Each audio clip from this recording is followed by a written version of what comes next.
for glory, but e-buggy pays the bills. Welcome to the No Name RC Podcast. Get ready for some serious bench racing. But be warned, we speak our minds, express our thoughts, and sometimes things can get a little rowdy.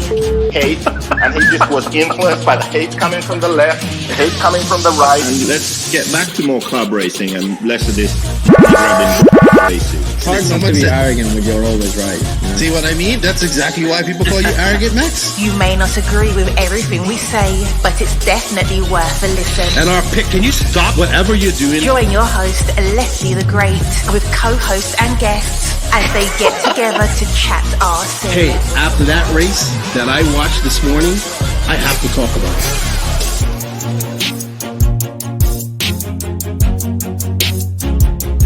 Here we go. $100 right here, $100 throw. Oh no! I like this.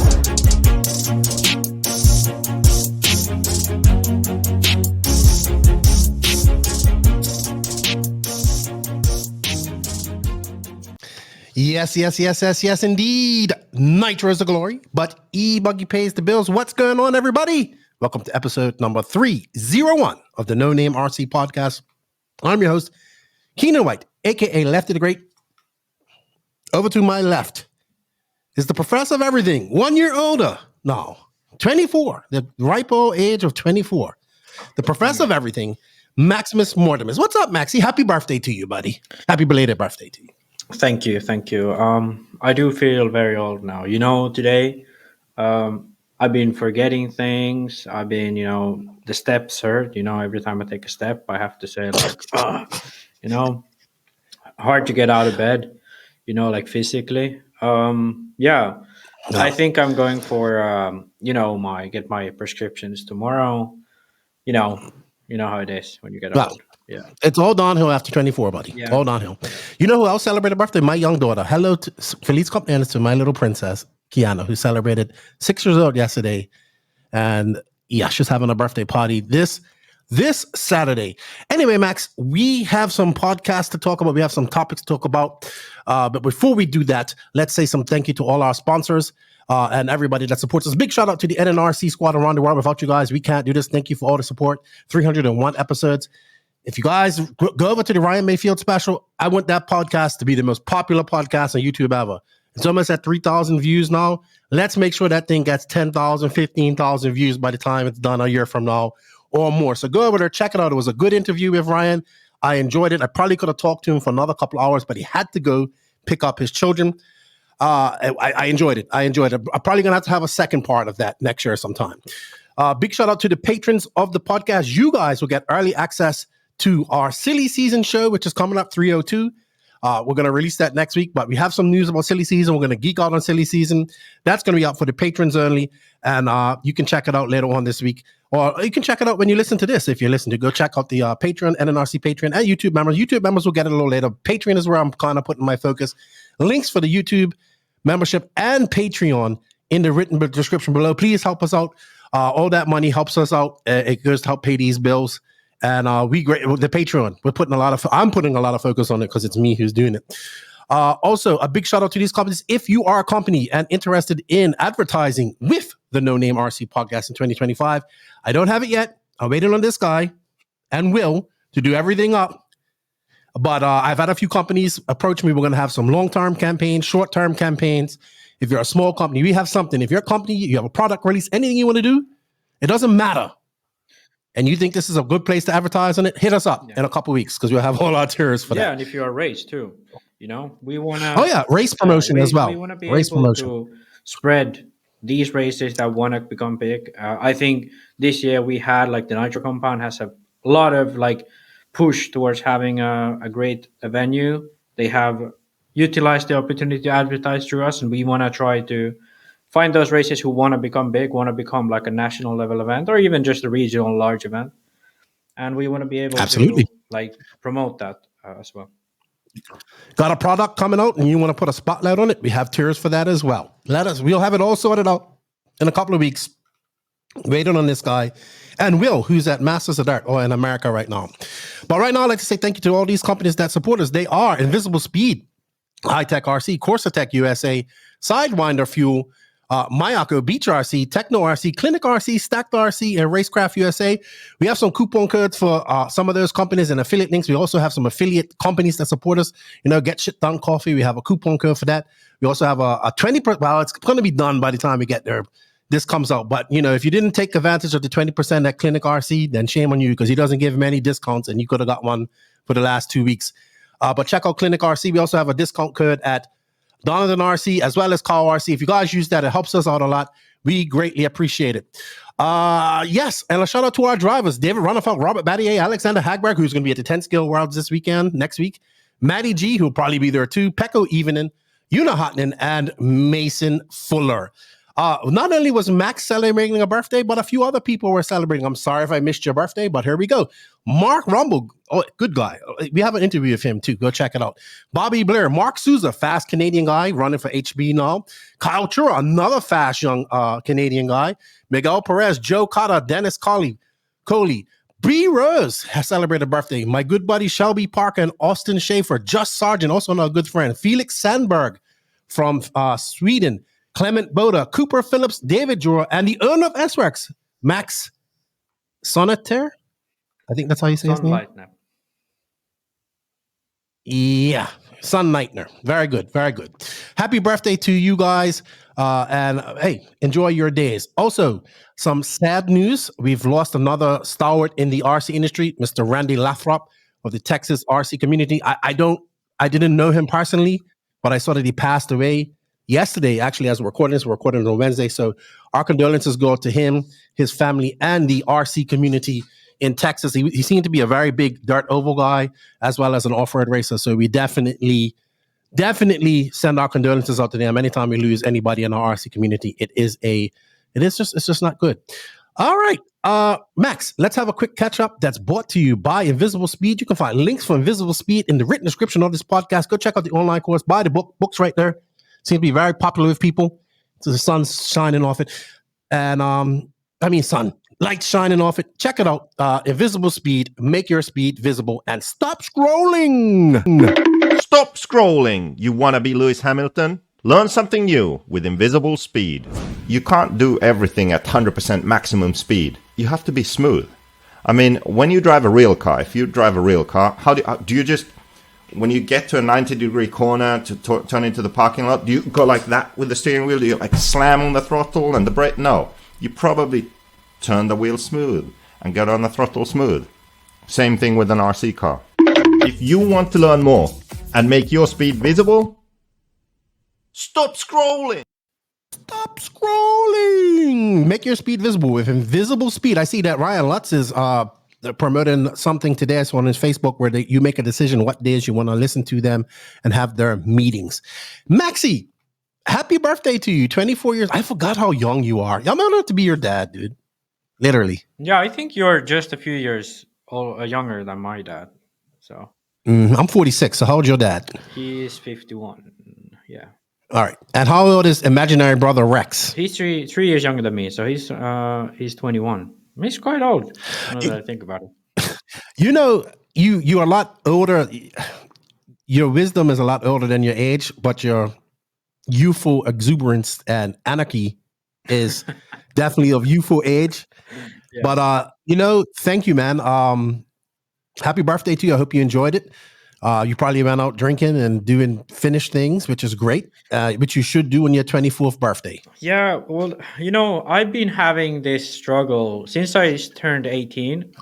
I've been having this struggle that every time you go out on my birthday, it's pretty much always the Halloween weekend. So it's like Halloween party. And I absolutely hate dressing up. I hate like costume parties and stuff. So it's not been a good mix. So we kind of have resorted to celebrating a birthday either before or after the actual birthday. But nonetheless, I had fun. We went to a Halloween party, so it was a good. What did you dress up as? Well, I kind of just had what's that mask? The mask from Scream. You meant as a environmental anarchist? No, that's like everyday uniform. Everyday uniform. So I can't dress up as that. No, I just had a mask. My girlfriend likes to dress up, so she had a whole witch outfit and stuff. It was actually a nice party because everyone like dressed up. So it was nice. There were some very creative ones, I have to tell you. Okay. Big news for me. Monday, I'll be headed out to the Alabama Manufacturer Shootout. We fly into Florida, drive up to Lake City, and then we head out Tuesday morning to Alabama. Going to be the last really big race of the year. When I say big race, big 8-scale race of all the top competitors coming together. I think Juan Carlos Canassa is coming. I know Joao Figueiredo is supposed to be coming. So a couple Europeans there. I look forward to it. I had a blast there last year. It's going to be good. Then we go to Carpet Championships, which I'm really looking forward to as well. Love that race. I go to the Exalt race, I think. Then I go to a Florida RC Championship race in Mills Pond, and then finish it off at Fallbro.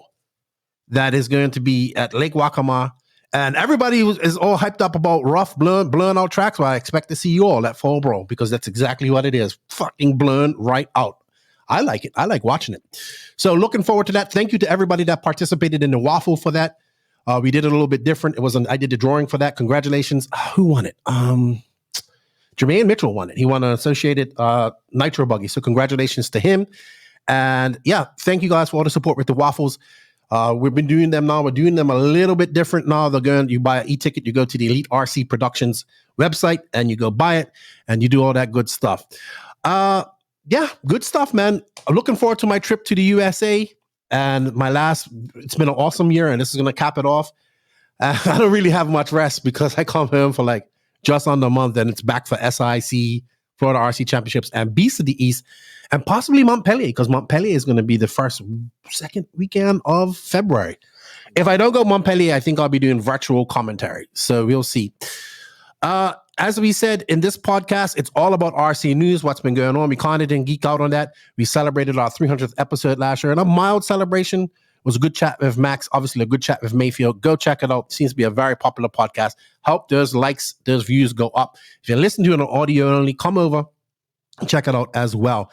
Available on the No Name RC Podcast YouTube channel as well as I think every single podcast app that's out there. So good stuff.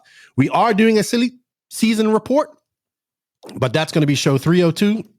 That's going to come out next week. I mean, to be honest, it's not much going on, but there are some things going on and things can change in between now and then, but we're going to do it. If you want to find out what we think about silly season, and I have some wild conspiracy theories going through my brain already, then join the Patreon. You'll get early access of that. It definitely helps us out and it will be up when you listen to this. So thank you to everybody. Show 302 coming very shortly for patrons, and then it will be for public release next week as I am traveling to AMS. Also, I'll be doing a live show from AMS as well. Thursday afternoon, you're on practice. Going to try and get some drivers. We're going to set up 3 microphones, set up a little place, have a live show from AMS, maybe multiple cameras. I'm taking some of my equipment.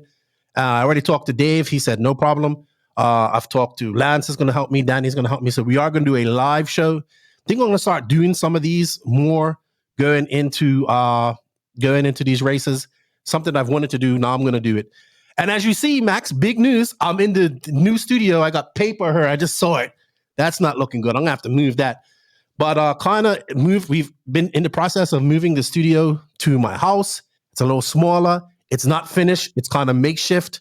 Right now, you can see I got some foam right here. I'm just trying to, I haven't finished it. I'll finish it when I come home. I won't have time. We have a Starlink system. So, just moving, cutting costs, coming down to, I'm traveling so much, it kind of doesn't make sense to have a whole separate studio. I know a lot of people didn't know I had a whole separate studio, but cutting costs and saving money. That's the goal, right? And helps me out here. So we are moving the studio to my house. And yeah, our first recording out of this. So Max didn't even realize it till he realized it. With that said, let's get started on... Oh, Max, do you have anything to say before we get started on the RC news? I forgot. I'm doing all the talking. Well, not really. I think, I've been kind of... we kind of have had quite a long break because last time we did a podcast, we did kind of a 2-in-1. And then last week, we only did like that short run for the Mayfield interview. So it feels like it's been so long that there's almost too much stuff to talk about, but it's good. It's good. Yeah, we've had a few people say, "Well, silly season hasn't really kicked off." Well, Yes, it's early. It has, but it's early. It's early going into November. it's still a long, Yeah, patience is a virtue in silly I season. think The battle, we're the race is not for the quick. It is for the steady. yeah, And I am we steady. are like in a silly season. We are at this point where it's like calm before the storm. Oh, Yeah, yes. Oh, yes. Berton leaves, Kyosho. Some of these guys, some of these. He didn't leave Kyosho. Oh, sorry, Berton leaves Infinity, and some of these guys, oh, calm moves, and then maybe at some point, Everything's still behind the yeah. scenes. Now Still behind the scenes. it's like this is kind of the pre-sale before the pre-sale, like this is for the friends and family sale, so We'll talk more about silly season in episode 302. yeah. Right now, we're going to talk about RC news. And that is brought to you by High Tech RC. High Tech RC just released their new servers, which I had up here. Give me a second. They just released their new DB950 SWs and their DB950 TWs. So the DB950 SW is the ultra premium brushless steel gear servo. It has such features as programmable PMW digital amplifier, 1 meter, 1 amp cycle long life potency. This is all stuff I don't know nothing about. It has programmable features. The specs on it are you have 554 ounces as 6 volt and 7.4 steel gears, brushless motor, dual bearings. And then, of course, they have their digital wide voltage coreless servo, which is boasting 402 ounces on 6 volts and 486 on 7 volts. So it seems like you have a good powerful servo for steering, and then you have a good powerful faster servo for the throttle. So, and also I saw that Hightech has their new RD2X2 800 charger back in stock. So go check them out at your favorite high-tech spots. Get yourself a high-tech servo and get yourself some high-tech chargers because they have been a big supporter of the No Name RC podcast. Thank you, high-tech, for all your support. All right, Max, as we said, this podcast 301 is just going to be kind of catching up on some RC news that we've missed. We had a couple of races happen as well. We're going to have a quick look at them. Nothing too ostentatious in this, but, we got to keep the RC community informed about what's going on. And look, it's all about on-road for you right now. So, you know what, Max? Go ahead. The platform is yours. Yeah. Go into slight science mode, please. Oh no, my link doesn't work. Well, your link doesn't work. Let's go to the Serpent releases the F190. I'll bring it up for you. And it's not working for me either. That one doesn't. There we go. Ooh, Formula One car. Okay. Yeah. Okay. Good. So this one, this Serpent one is something that came already. If I'm not totally wrong, it was not September. Ooh, that looks badass. It was late August that this one came out, but we was kind of busy with the world, so I guess we never really talked about this on the podcast. Now here it just looks like any regular 10 scale, Formula One, but the real thing is this is not 10 scale, this is 8 scale, and when you scroll down, you're gonna see how cool this thing actually is.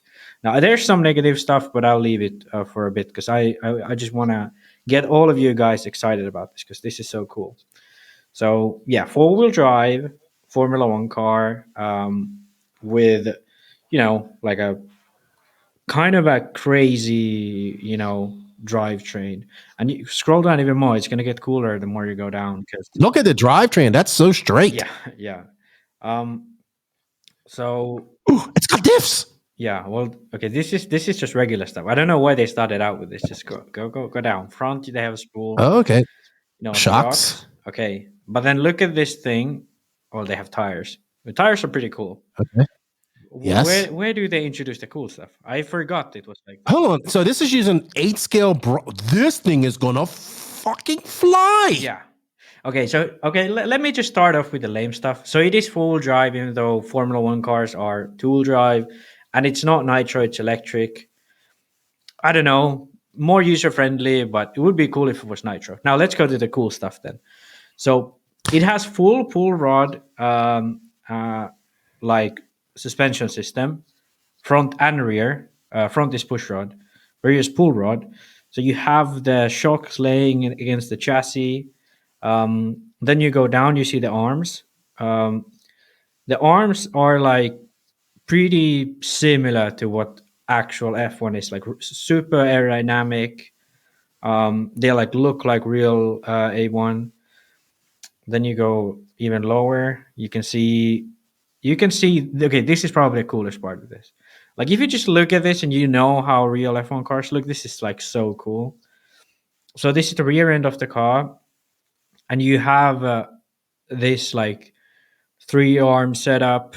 Well, 2-arm setup, but like 3-point linkage. Then you have pull rod suspension, everything like you'd have on a car. Then we have the front end. You have this push rod suspension. And then if we go even further down, we can get to the aerodynamic section, the bottom of the car. So just keep scrolling. So this is about the okay, this is pretty good image here. So we have the actual F1 style, chassis. So you have this, I'm not sure if they utilize the ground effect, but they kind of have this, teardrop style that the modern F1 has. The front wing, rear wing, everything is modeled according to like the previous generations of F1, and it's incredibly cool. I think this is a model that's going to be more of like a basher. I don't think they are really going to have a class for this, but I mean, it's cool. Yeah, here we can see the bottom of the chassis. So you see the underfloor diffuser, all that stuff. That's like, and the barge boards on the front. Like, this is some cool stuff. And I don't know. I just so excited to like, 'cause I kind of missed this as well. I saw some people talking about it in the Discord, but I really took a little bit of a dive into this a few days ago. And it's a really cool car. The only issue I have with this is like it's kind of a class that doesn't exist, and I don't think will ever really exist. So it's more of a basher car. But I mean, it is really cool, like extremely cool. So yeah.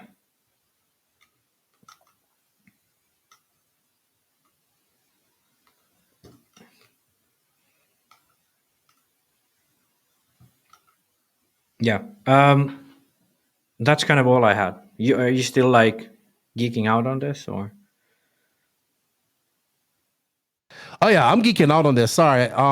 I was thinking, right, that this actually can be a class at some point, right? Well, to be honest, I know, like we already have GT, we already have yes, GP, those kind of. Yes, but none of them look like this. And this looks realistic, and this looks scale. And that's what attracts me to this right now. Not only is it scale, but with 8 scale electronics in it, that thing's gonna be a fucking bat out of hell. Yeah, that's I like it. cool, but I do still think, we have already 10 scale F1. And one thing that to me is like a little bit off-putting is the 4-wheel drive. Yeah, it's going to be more fun to drive as a 4-wheel drive, but you kind of lose a lot of the scale aspect of it if you have it as a 4-wheel drive. And that's just my opinion. Yeah, but what it will do. So you got to look at things from a point of ease to drive, appealing to people. So this, I don't know what the price point is on this. Maybe somebody can let us know in the comments what it is, or somebody who might actually have them. That bad. When I was looking up this document, it was around like 600 or 700 pounds between that. Okay, so imagine this. You have these cars, right? They're obviously going to be about, I don't know, about that big. I'm sorry, I can't do it with my both hands. So probably about the size of a GT, which is pretty big, right? Yeah. But you have this cool looking aerodynamics. You have 4-wheel drive. It's going to be easy to drive. You can fucking it's going to be a rocket. Yeah. I think that we see classes and Serpent's going to kill it. So this can be like you can have it like, they have to have Serpent tires, like it's special tires, all that type of stuff. So they have some control over it. if another company makes one, they have to make it to these specs, and it looks badass. So that's what's going to draw people to it. If the price point is okay, easy to drive, looks real, and performs good, we got another class. And that's, in my opinion, it can probably still race on some of the smaller tracks. And how cool would it look? Like these things flying around there, not looping out because they're two-wheel drive. Like, like, fuck, I know, okay, it doesn't two-wheel drive like a F1 car. But for guys like me, it's easier to drive because it's full drive. I want one. Serpent, what I got to do? I want one. I want to paint it. That would actually be a perfect one for you because you got on-road tracks there, right? And then it's electric, so you don't have to worry about anything. Yep. Could you imagine how fast the thing's going to be? Yeah. But don't touch another car because it's going to be just like Formula One. You're just going to be like, and there's going to be parts flying all over the place. Yeah. I haven't been this excited about an on-road car in a long time. I didn't even know this existed. Thank you. Yeah. Thank you, Max. Let us know what you guys think about this new Serpent F190. Can it be another class? Is it going to be competitive? What do you guys think about it? Let us know in the comments wherever you're watching this or listening to this. If you're listening to this on audio only, come on over and watch on the YouTube. All right, next up is the XRAY X425. Is this the 12? No, this is the 10 scale. Yeah. So this is the car they're going to be running at the World, pretty much. So it's pretty much the same car as last year. So I'm not going to be spending too much time on it. Last year they updated the shock geometry, put it inside the arm, put it towards the center of the car. Very cool changes that no other brand has really done. And they made it one of the most low center of gravity cars with the traditional shock setup. They have gone a step further, but their changes aren't massive. So overall, the car looks still very, very similar. Let's just quickly scroll through these champions. Obviously, they won some championships. Not this year, though, because Mark Reinhardt won the Modified European Championship. So the first interesting step in this car is the shock design. So you have this even shorter shock cap. Basically, they've combined the shock cap into the shock setup. So you don't have a separate like shock collar and shock cap screw. You kind of cut that section off, and then you have this new style, 4 millimeters lower. So as you can see here, the threads are actually in the cap of the shock instead of being on the outside of the shock. So sort of what the classic style is. So you have the cap here and outside. You screw in the cap on the inside, and then you just have a collar. You save quite a bit of space actually. And that's pretty much where they've saved the length. So 4 millimeters lower, as you can see from this picture in this right-hand side. That is quite a bit. That is quite a bit lower. Excuse me, I need to cough. Max has to cough. We need to get Hagberg on to talk about all these new changes. I did talk to Ronald Falk, and he was like, we have to do a podcast, Keenan. He says in the new year. I said, absolutely. Because apparently he's going to be doing a lot more touring. I'm surprised he's not at the touring car worlds, but he's going to be doing a lot more touring car racing, apparently, what he told me. Okay, it looks great. Not as cool to me as the Formula One car, but this is a pure race machine here. So yeah, and I think that was kind of the most interesting. They have some new stuff. For example, they have, Americans will like this freedom of choice. You have links, and you have the upper arm. So, contrary to what the sort of contrary to what they've done before, they have chosen to include links with the car. So you have this automatic type setup where you have two upper links instead of one solid upper arm. This has been popular in automatics. Schumacher used to have upper arms. Now they went to links. I'm pretty sure that's the way they did it. And it's a tiny change, really. Just ease of adjustability. I think the flex of the car stays somewhat constant. I don't see the flex changing that much. Probably could be even decreasing the flex. Mm-hmm. Yeah, servo mount I mentioned, that's like a very small one. And to be honest, like apart from that, those lower shocks and the front bumper servo, there really isn't much new. They have like some small updates, some minor updates, like a slightly modified chassis and a new like upper deck attachment so you can tune the flex. But these are very minor changes, basically like little bits like screws and stuff. And yeah, I think though that this design that X-Ray has done with the shocks, that you can go even lower with them, that's kind of the, here you can still see they actually have old shocks here in some of the pictures. Yeah, with these new shocks, I think that's kind of the maximum you can go in terms of low profile. So I'm going to be interested because we also saw these cars, coming out to the market. The what was it the SP1, SM1? Mm-hmm. Either way, the one from RC Maker coming from Australia, we saw this car come on the market on a completely sort of, I don't want to say revolutionary because it's not like, most likely someone's done that before, but revolutionary to the current standard. So the current standard is either rotary damper, so automatics, or the Iris. They have done it very differently, but both still have rotary dampers on their car. Or then the classic style of you have just a directly to the arm mounted, directly to the arm mounted like stand up shocks, vertical shocks. So those are kind of the two options in the market. Serpent has an old car that actually had this pull rod setup with a separated heave and a roll damping, but they made one world same main with that. But then kind of since then they've scrapped the project. So I'd be really interested to see if like the next step for a lot of these brands are to try something different with the suspension setup, because the geometry is kind of standard across all cars. There's very minor differences in the geometry, so it's mostly about flex, weight bias, and then lower center of gravity, which shock setup could be one of those. Still not as cool as that Formula One car. Oh Sorry. yeah, I agree. All right. I do have to agree that a lot of these things that we have, for example, that Formula One car, you can do a lot of cool stuff because you don't really have any like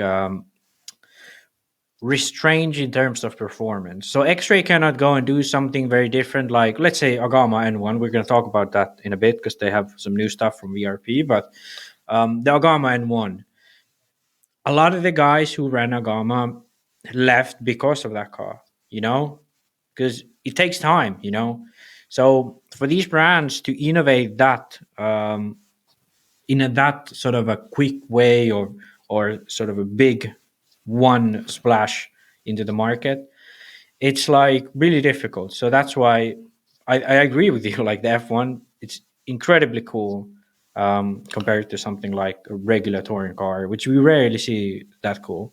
And even if we talk about 8 scale, we really rarely see anything too cool. It's like minor things at the end of the day. But yeah, let's move on to another touring car, actually. Oh yeah. I'll bring it up. Here we go. Bring it up. So everybody's going to be like, okay, Max and Keenan have lost it. So why are they talking about this clear, I don't want to say scam, but it's basically just clearing out storage and selling these collector items from a car that was still in stores 5 years ago. But this seems to be what they do with the leftover stock at Associated. I hope I wasn't too harsh, but it's a very uninteresting collector's kit.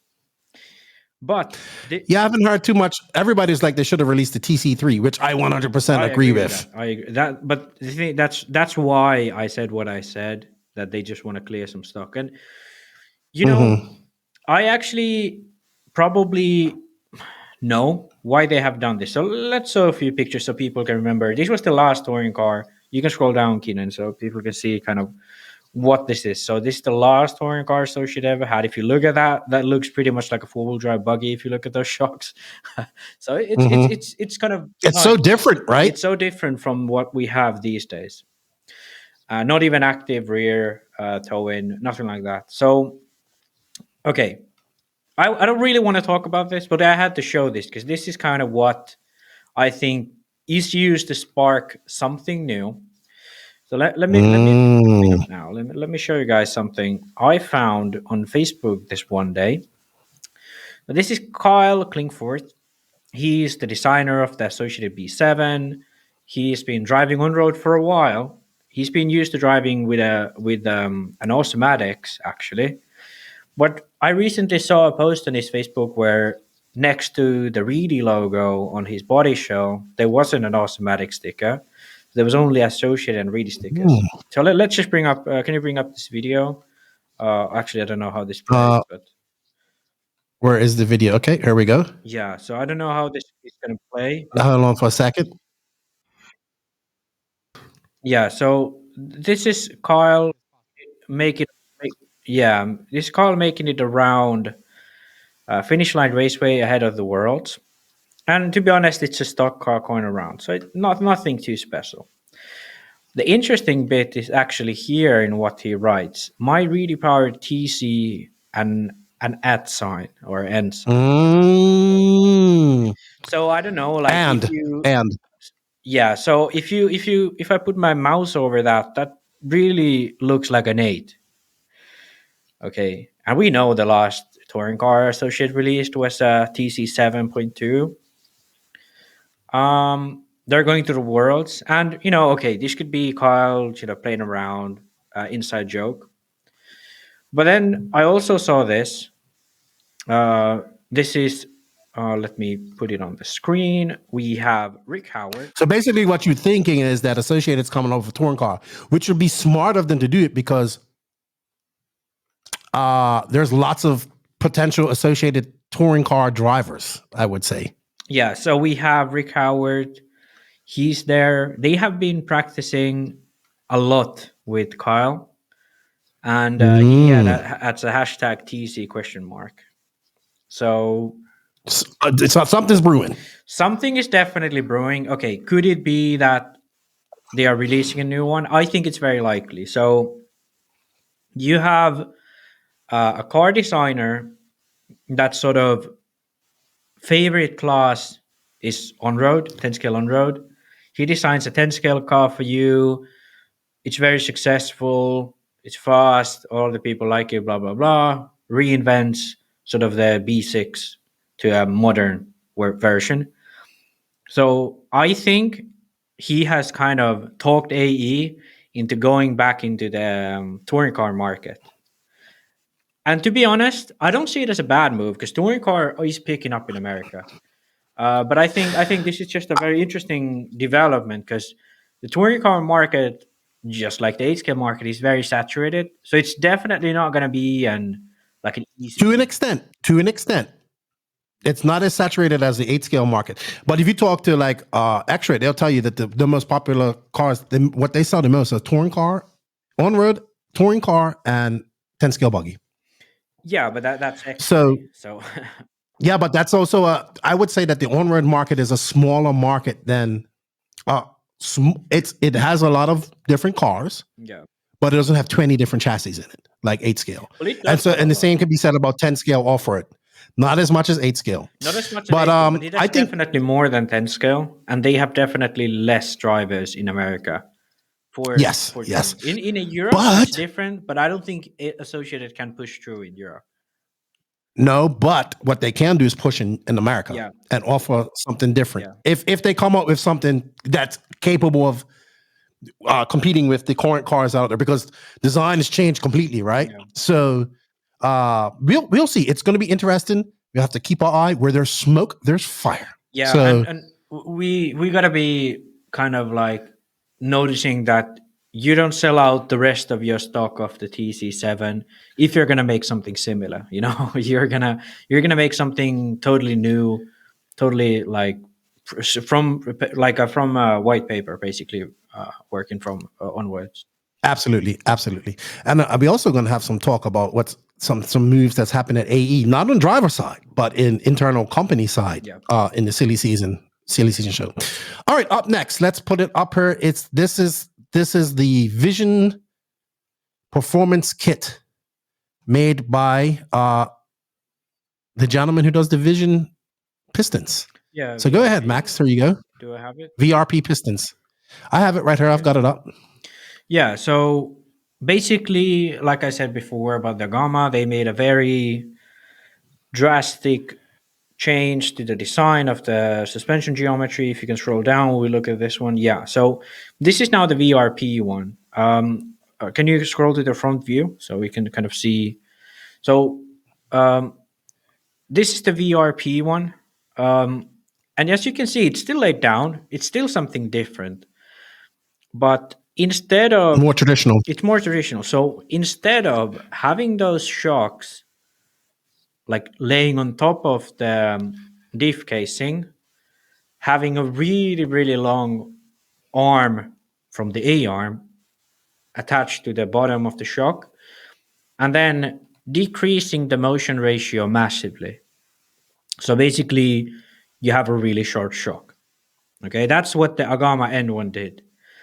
Now, what the VRP has done is they take the same idea. Okay, so let's lay down the shocks by having an arm from the A-arm, raising the shock a bit. That allows us to lean them in, maintaining the same angle. But instead of having them leaned in all the way and having them put on shorter shocks, thanks to a much lower motion ratio, he has somewhat retained the original motion ratio of the car. So effectively, even though you see, you can scroll down now so people can see kind of, I want to see the one where you can see the angle from the front view. Yeah, this one, the first one. So here you see that it's attached slightly on top of the arm. So when you think about how this works is you have the arm at a certain angle, and then when you attach the shock higher on the arm, it's pretty much the same as if the arm was just a little bit further on the stroke. And then you can keep the shock length the same if you just, attach it further in the car.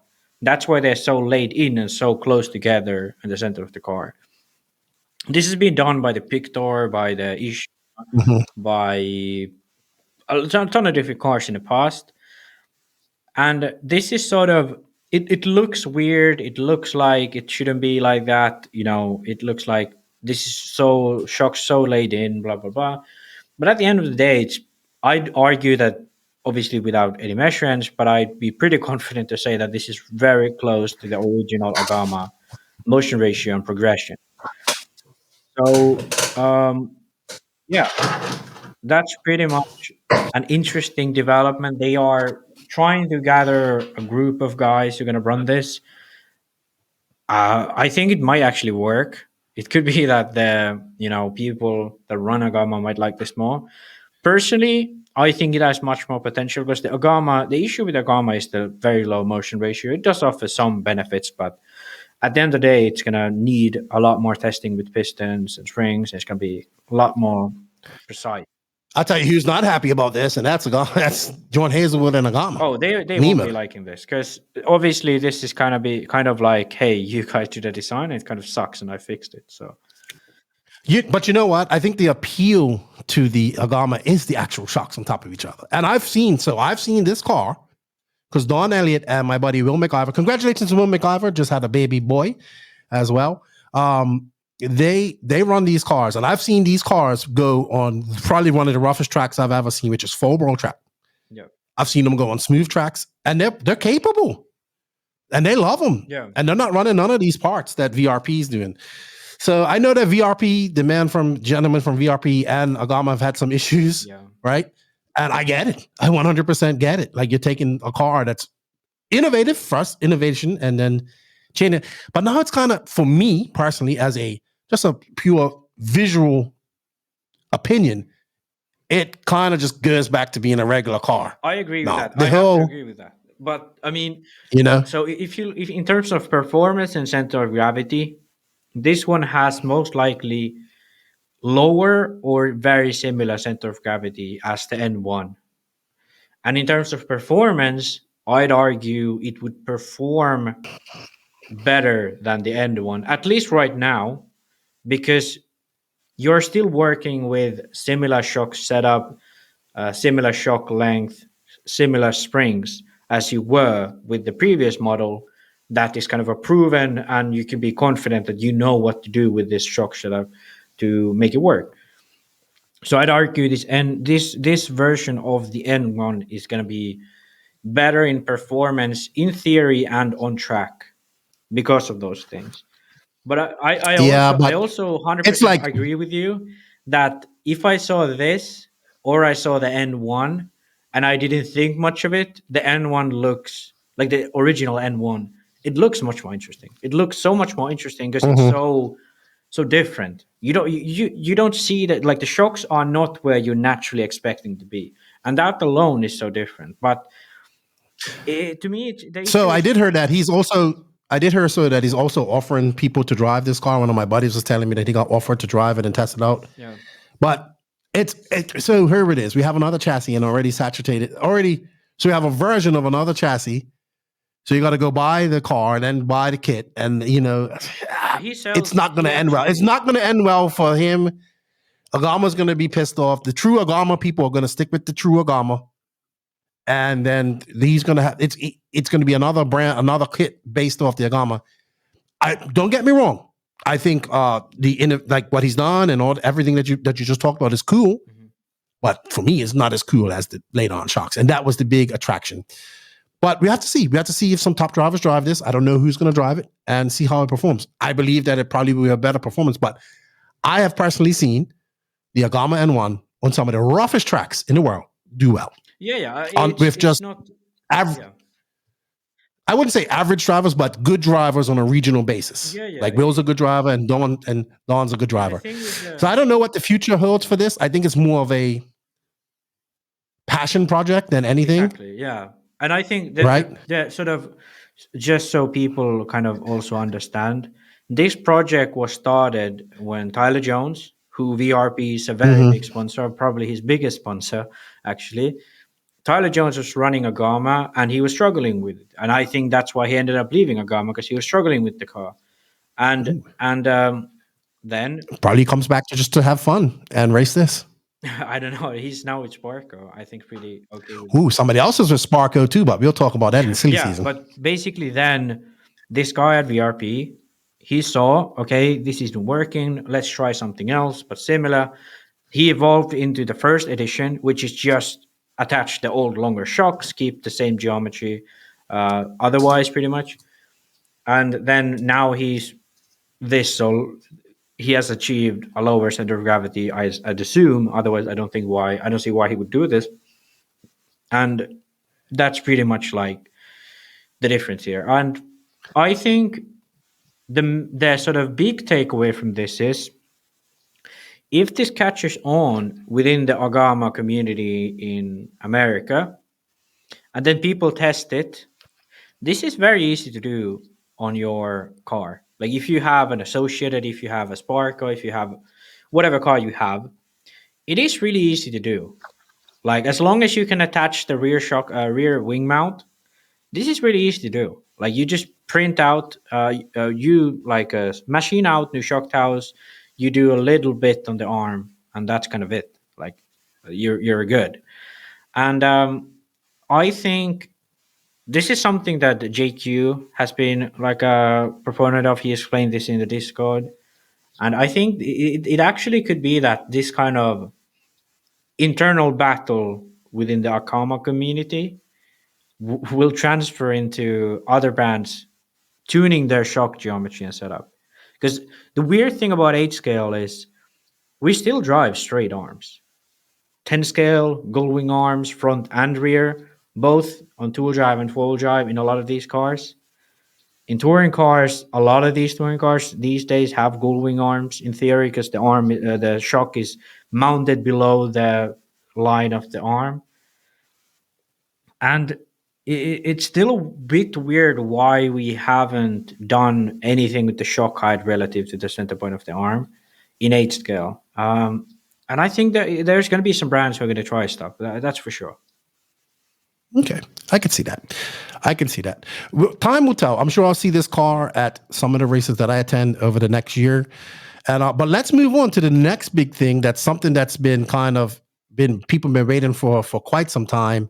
And we got some spy shots of it, courtesy of Danny Paz of Elite RC Productions. Because, well, he was there doing J Concept stuff. So there we go. New TLR. Fender was seen driving a prototype TLR 2-wheel drive car at the Masters of Dirt this past weekend, held at Beach RC. Yeah. And Max, go ahead. Yeah. Okay. So at the prize giving ceremony, he still had TLR 22 5.0 on the stand. So if you saw that car, that was obviously the old one. But on the track, he was actually running a new one, a brand new one. And I believe some other team drivers were running this as well.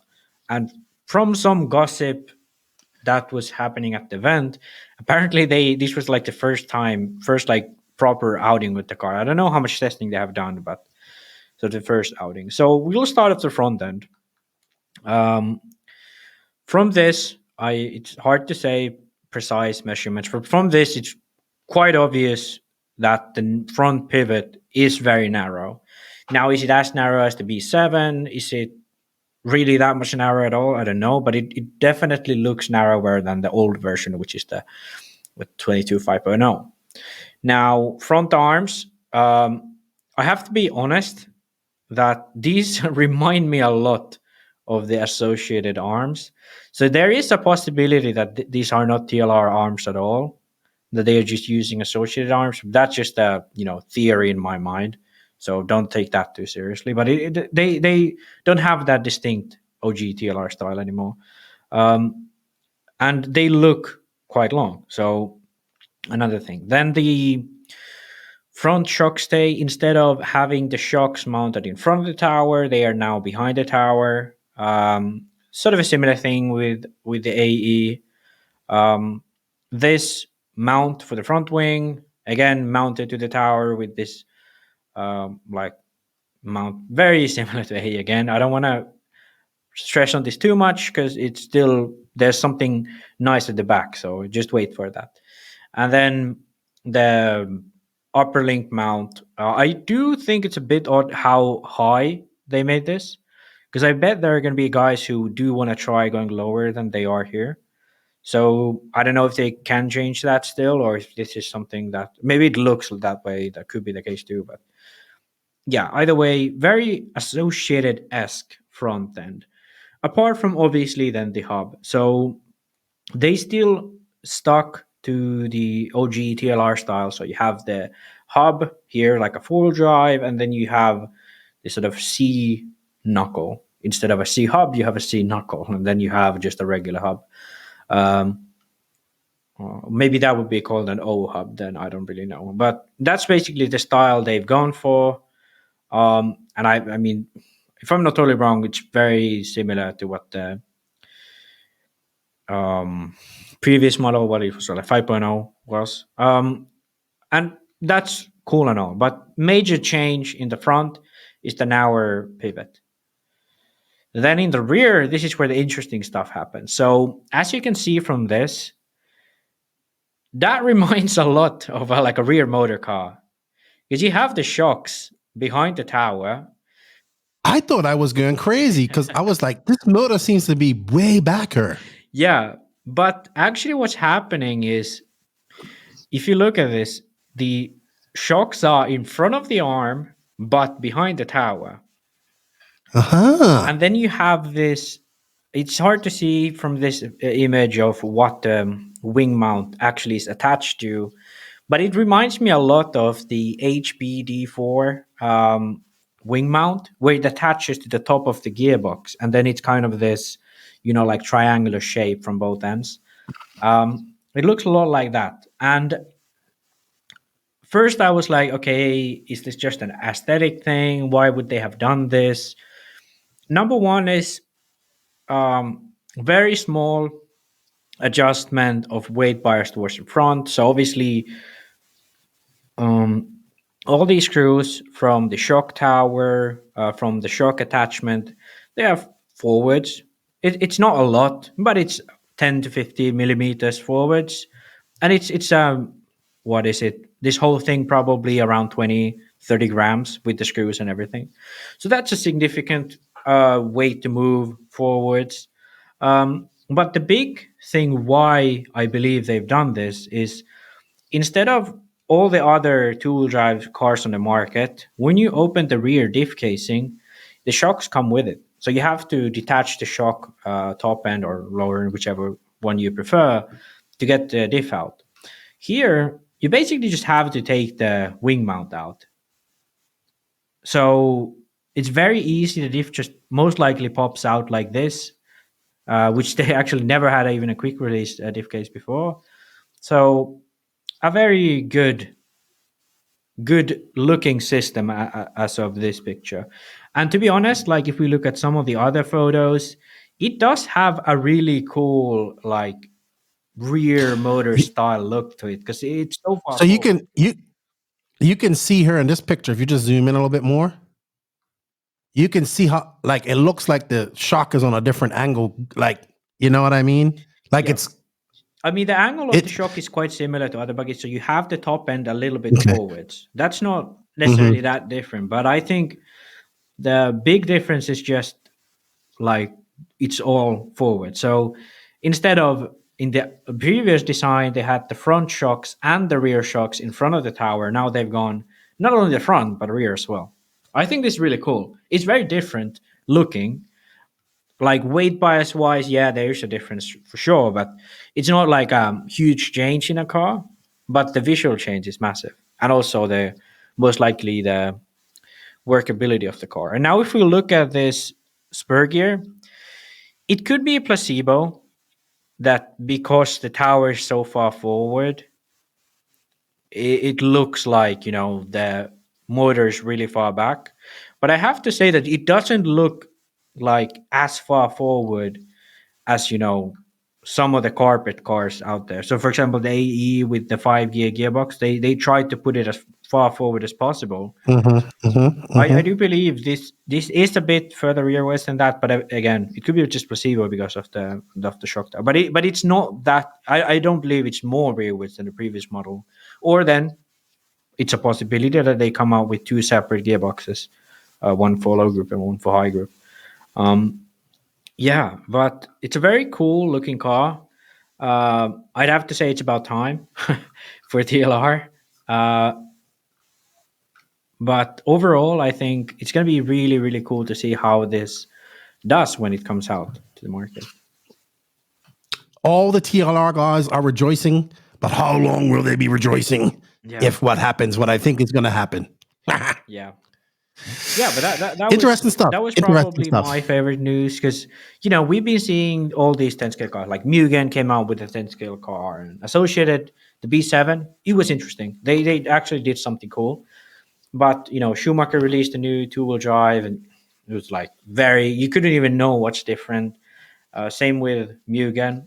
So this sort of TLR, although it's been way too long, they have actually seemed to make a big change in their car layout. XRAY did last year as well with the sort of Associated copy.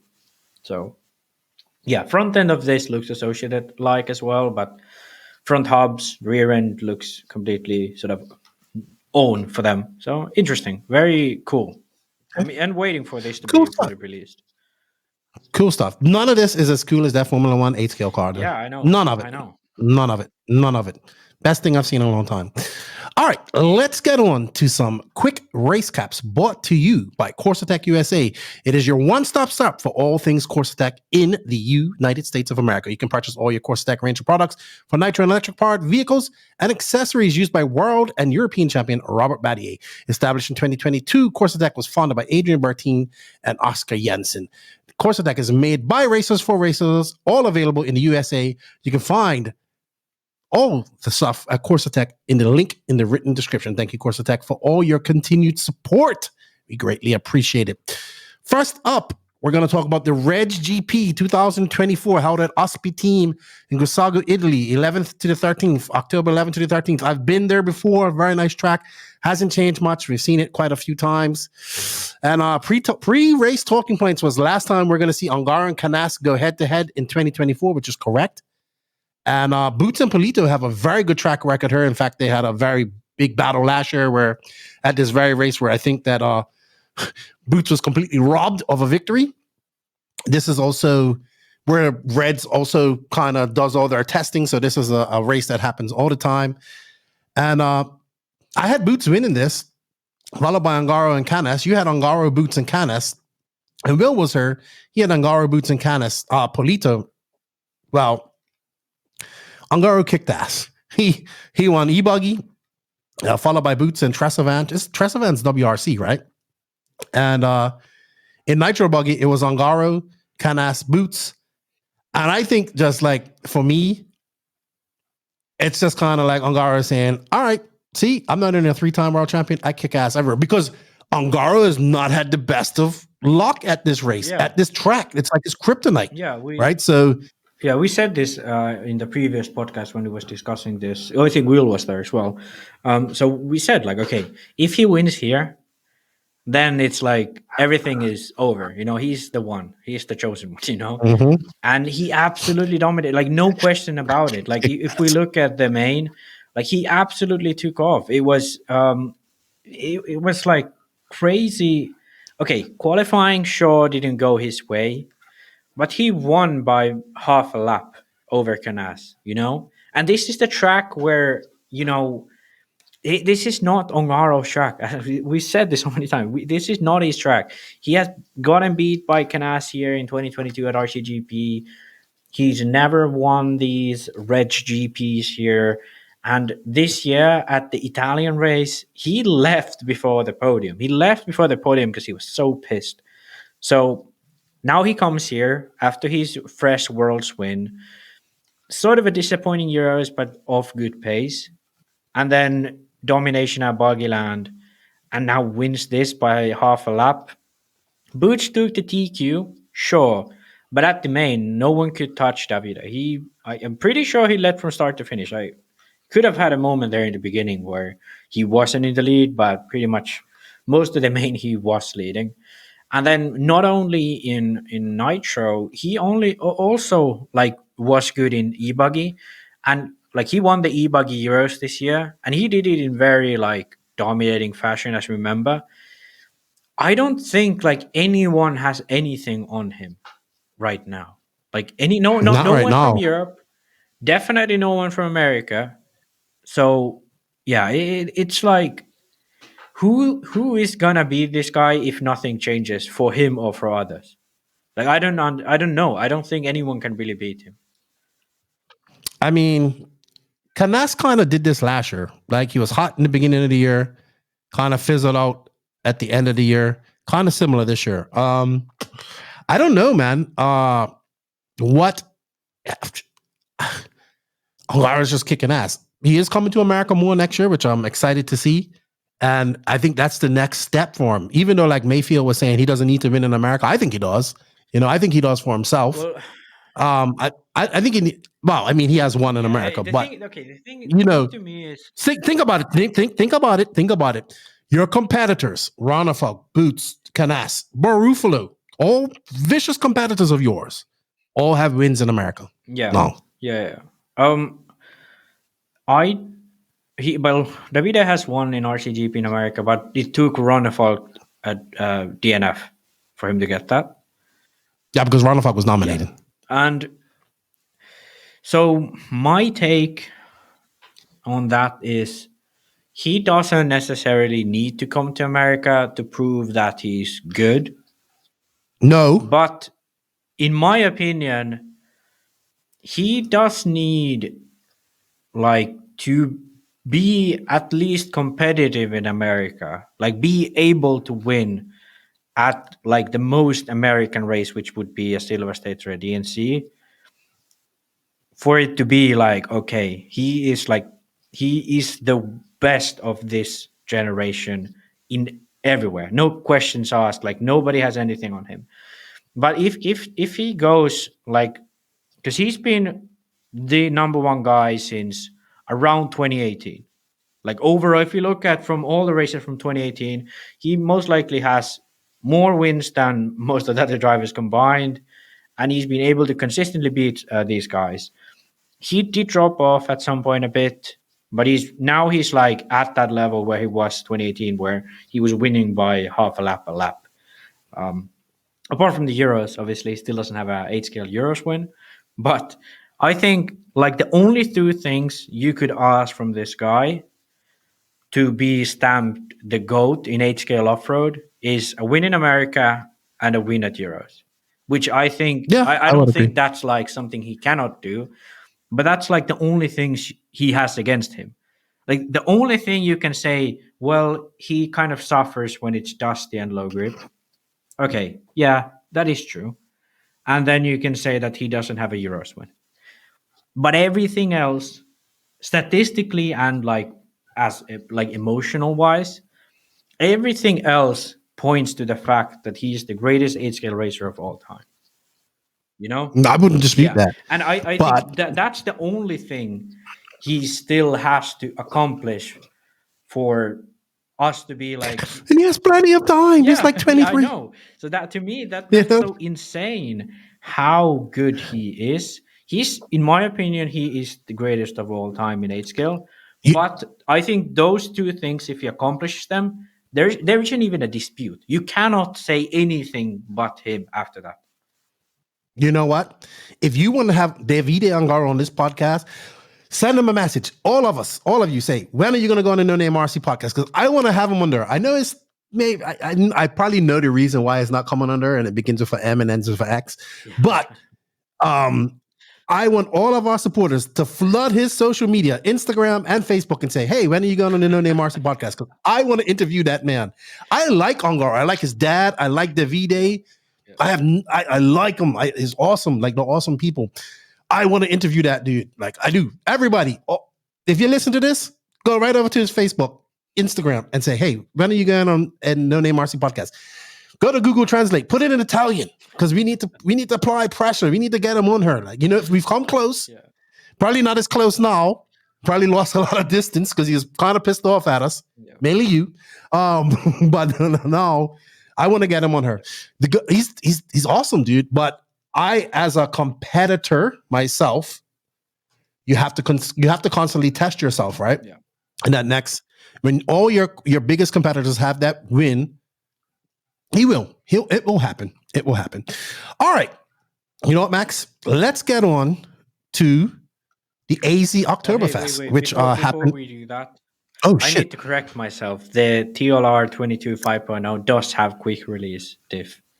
Okay. So, did someone message you and tell you that? I went to check because I wasn't sure, and I know someone's going to catch off that and tell me that at some point. You was wrong. I was wrong. You was wrong. All right. So the AZ Octoberfest happened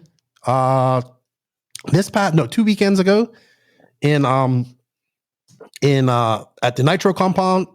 Oh, there's Miss Christy Wilson. There's Mike Truey. There's Miss Christy Wilson, Dennis Wilson's wife. What up, man? Every time I look at this track, I'm just like, this is like, I love this place. Every time I see this, I'm like, oh, Fear Farm, is it back? It does remind me of Fair Farm. I mean, it's Arizona. It does. It's isn't this like an hour away from Phoenix? It's in Maricopa. I'm not quite sure how far away that is. There's Tim Lime. Is that Tim Lime? That's good to see him out. He's had some health issues. There's Red. Is pitting Spencer Heckert. Truey with, dude, this track is humongous. Yeah. I want to get there. I was like, Tony, are you having your FTC race next year? How do I want to come to FTC? I really do. We're going to watch the start. Oh, I thought that was Red. That is, I don't know who that is. Pitting Spencer.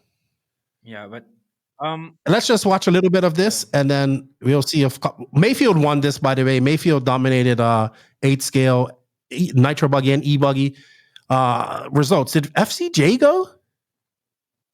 I don't know. I don't think he did. He was supposed to go. It looks like he didn't go. Then they had Ryan Mayfield, Spencer Hackett, Joshua Vigil, Tyler Fenster, Jackson Brunson, Buddy Christensen, Dylan Nelson, Jimmy Fishback, Jacob Vigil, Anthony Westgard, and Camden Lyon. Hold on. It's two. Joshua Vigil and Jacob Vigil. But let's just watch a couple of laps of this track because this place is amazing. Yeah, I mean, I can comment on Ryan Mayfield a bit here. Obviously, you know, it's not that he turned into a shit driver at the beginning of was it October now? Oh no, beginning of September. And then since then he's shit. No, he just had a really tough time at the Worlds. It can be explained with him not driving on that surface, him having a car that it's not really naturally made for that surface, that has some natural disadvantage on those surfaces. So when he's back at America, I don't think there's any question that, you know, he's still the reigning Raw national champion. He's still one of the fastest guys in America, one PMB, yabba yabba, you know, all of that stuff. So to me now, the interesting part about Ryan is what will he do now to get better in those conditions? Like, will he come to Europe next year? Because sure, you can say that, well, why does he need to come to Europe? The World's going to be in America. Okay, that's a good point. But, you know, last time we raced at Chico, it wasn't very American type of grip there. You know, it was, I bet that grip was probably quite close to what these guys race in Europe. Sure, it's not the same, but, you know, it's not Arizona type track there. So I do think for a driver like him, you really need to broaden on what you're good at, because the Worlds are always a race that you can never predict. Like, even the Europeans, they didn't know what was happening at the Worlds. A lot of them was like, okay, we're going to go on clays, but the clays came only at the main day, you know? A lot of the Europeans said that they have never raced on this high grip, that it's even higher than IBC, you know? A lot of the associated guys, even the European ones, they started out with a setup that they thought would work, but didn't. They had to go back to the V4 front end. And that's something that is very inherent to the Worlds. Australia, Vegas, Messina in Italy in 2014, Argentina, Thailand. None of these Worlds were like, okay, I know what's happening now. You know, Breda 1 2022 was probably the most predictable Worlds for a lot of these guys. But like, every single Worlds is a special event. And to do good at Worlds, you have to be able to be fast on a large variety of different surfaces. And you have to either know specifically what you need to do to a car, or have a setup that you can adjust with minor changes to any of these conditions. And yeah, I think that's pretty much why, you know, the Americans still need to come to Europe, because they just got their asses kicked. And let's say Chico even remotely resembles what Redovon was, the Europeans gonna go into that event with an advantage, you know. We'll talk more about that on the video with Mayfield. Yeah. But that track is probably one of the best tracks I've seen. And every time they do a layout, it's so huge. I would say it looks about the same size as Redovon, lengthwise and widthwise. Yeah. Does not have the elevation that Redovon has, but it's definitely like that track had bull turns that worked, that you had to use the berm, big jumps downhill. Yeah. Love the layouts they put at the nitro compound. Like Mayfield, this is one of his home tracks. He goes out there, he enjoys it. He loves the desert. He's out there camping. He loves that type of life, drinking Coors Light. It was a fun race for him. Probably not the most competition, but a good race for him to go out there, get tuned in for AMS, I would say. Yeah. And he enjoyed it. It looked great layout. I think the guys should plan on going to the FTC race in February because it looks great. And I know I want to get out there as well. We're going to talk more about Anthony did the track. He does the track. You know, like the layouts are very Fear Farm-esque too. So, yes. Also, if you guys heard a little bit of buzzing noise, the electricity just went out and we're on inverter. So, new studio problems. All right, Max. Up next, the other big race that happened this past weekend, we had one of our new Our new correspondent was there, Will. I must call him Will McIver. Venables. Will Briefcase Venables. We're not going to go too deep into Masters of Dirt because you actually want to do. So you might be doing your first ever solo podcast without me. You know, I'm going to hand the keys over to you, and you and Will are going to do a recap of Masters of Dirt next week sometime. But I just wanted to have a look at this track because I think Lucas Lauren killed it once again. Coverage was by Elite. I was supposed to go to this race, but I kind of had to not go. And oh wow, I didn't even see all of this that Danny did. That's pretty cool. Okay, nice. I'm gonna fast forward to some of this so we can see the layout.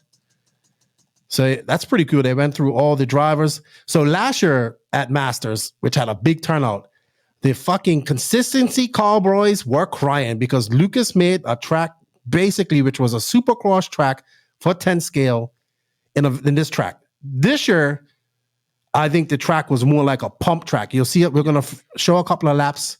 If this also looks like Brock's changed up his paint scheme a little bit as well.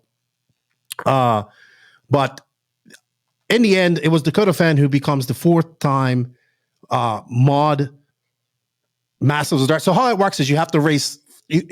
So it's a weighted system. So you have 2-wheel drive is the highest points, 4-wheel drive is the second highest points, stadium truck is this 3rd highest point. So in order to be a Masters of Dirt or a Master or a Stalker, they go off. You're gonna see this track. I think the track was great. I think it was good. It looked like a pump track for like BMX or skating. And there's Brock's changed up his paint job a lot. He's got more yellow and blue in it now, a little brighter blue. So we're going to look at this track. Like I said, we're not going to go too deep in this, but I just want to explain how it works. So Fend, you have to participate in 3 classes, right? Usually it's stadium truck, 4-wheel drive, and 2-wheel drive. And where you finish. So he doesn't have to win 2-wheel drive. We're watching a 2-wheel drive A final. And there's only one final. It's 10-minute finals too. So they do have 10-minute finals, which is pretty good. But in the end, it will be Dakota Fan who took the win, took the overall mod championship. Well, I don't know where he finished in. He was second. 2-wheel drive. Let's have all right. So he was second, and then he won 4-wheel drive. And then I have to go look at truck, but he probably did well in truck too. I believe he won. Right. So he's the mod champion 4 times in a row. And Doug Leverrier, the same thing applies for stock, same rules. Doug Leverrier won that. Hunter King was the really fast guy. Oh, there's Fan making a mistake. Hunter King was the really, really fast guy in qualifying, but was not able to make it into, wasn't able to turn it in stock, wasn't able to turn it into a win or a Masters of Dirt championship.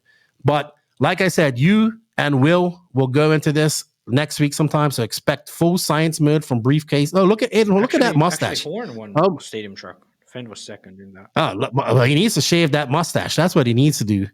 Because it looks crazy. Or maybe he's trying to emulate you. You know, he needs to get those curls on. I was looking at results. So who was that? You missed it. Let's go back and have a look at his mustache. Hold on. I want to see those. Oh, okay. Okay. I love Aiden Horn. Look at her. Oh my gosh. But like I said, congratulations to Dakota Fan. Brock Chapman took the win in 2-wheel drive. Dakota Fan took the win in 4-wheel drive. And as you say, Aiden Horn in truck, but Dakota Fan had enough points to accumulate and become your 4-time mod champion. I'll see all these guys racing carpet here shortly in 3 weeks' time. I can't wait. Full recap of the Masters of Dirt coming from Will and Max next week sometime. I thought it was good, man. This race is I hate that I missed it. I just couldn't swing it this year because I had to do move the studio and do all this stuff here. And I would have had to actually stay in America from the time of this race till that time. But I couldn't just do it. So congratulations to those guys. Congratulations to Brent and Beach RC as well as Lucas for putting on a great event. This is the 10th annual event. So it's been going on for a long time. And for me, it's turning into one of the biggest dirt 10 scale races in the world right now. Yeah. So good job to them. Good job to them. Like I said, Max and Will, they're going to geek out. It's probably going to be a freaking 2-hour podcast and talking about science mode and grinding on tires and camera angle lengths and and axle plunge and fucking all this type of stuff. And I won't be stirring blankly. I look forward to Max's first solo podcast. So we're not going to go too deep I'll into have that. Will with me. You know, he's a There you go. professional announcer at this point. Oh, yes. Yeah. Oh, yes. All right. All right. Upcoming races brought to you by Sidewinder Fuel. Morgan Fuel has been collaborating with many of the world's top drivers for over 35 years. This has enabled us to test our fuels in many of the most challenging situations and take the development of competition fuels to the next level. The result is Sidewinder, the market's most powerful racing fuel. This fuel is track tested and proven by national and world champions such as Ryan Cavallari, Ryan Mayfield, Greg Degani, Mark Pavidis, and many more. Their current top driver is the one and only Phi Long Win, aka Little Bump. These drivers appreciate that Sidewinder is blended perfectly for the high-performance needs of competitive racing. Don't let victory slip through your fingers. Purchase Sidewinder today. You can purchase Sidewinder from some of your local hobby shops. If you guys want to find out where to purchase some Sidewinder, hit me up and I'll put you in contact with Greg Degani, who's their team manager, apparently. Also, this is brought to you by Techno RC. Thank you to Techno RC for all their support. And we'll get back into some upcoming races. Techno RC. Techno RC is a championship-winning manufacturer of high-performance A-scale, 10-scale, nitro, and electric RC buggies and trucks. With a worldwide dealer network, USA and Europe-based headquarters, comprehensive warranty program, and global race support, Techno RC is excellence in RC. View the full lineup of Techno RC race-proven vehicles by visiting www.technorc.com. Thank you, Techno, for all your continued support. Upcoming races. Obviously, we have the Alabama Manufacturer Shootout coming up November 8th to 10th in Coleman, Alabama. Should be a few Europeans coming over. JQ said he was coming, but now he's not. He says he has some exciting news. We'll talk more about that in silly season. We don't know much about that.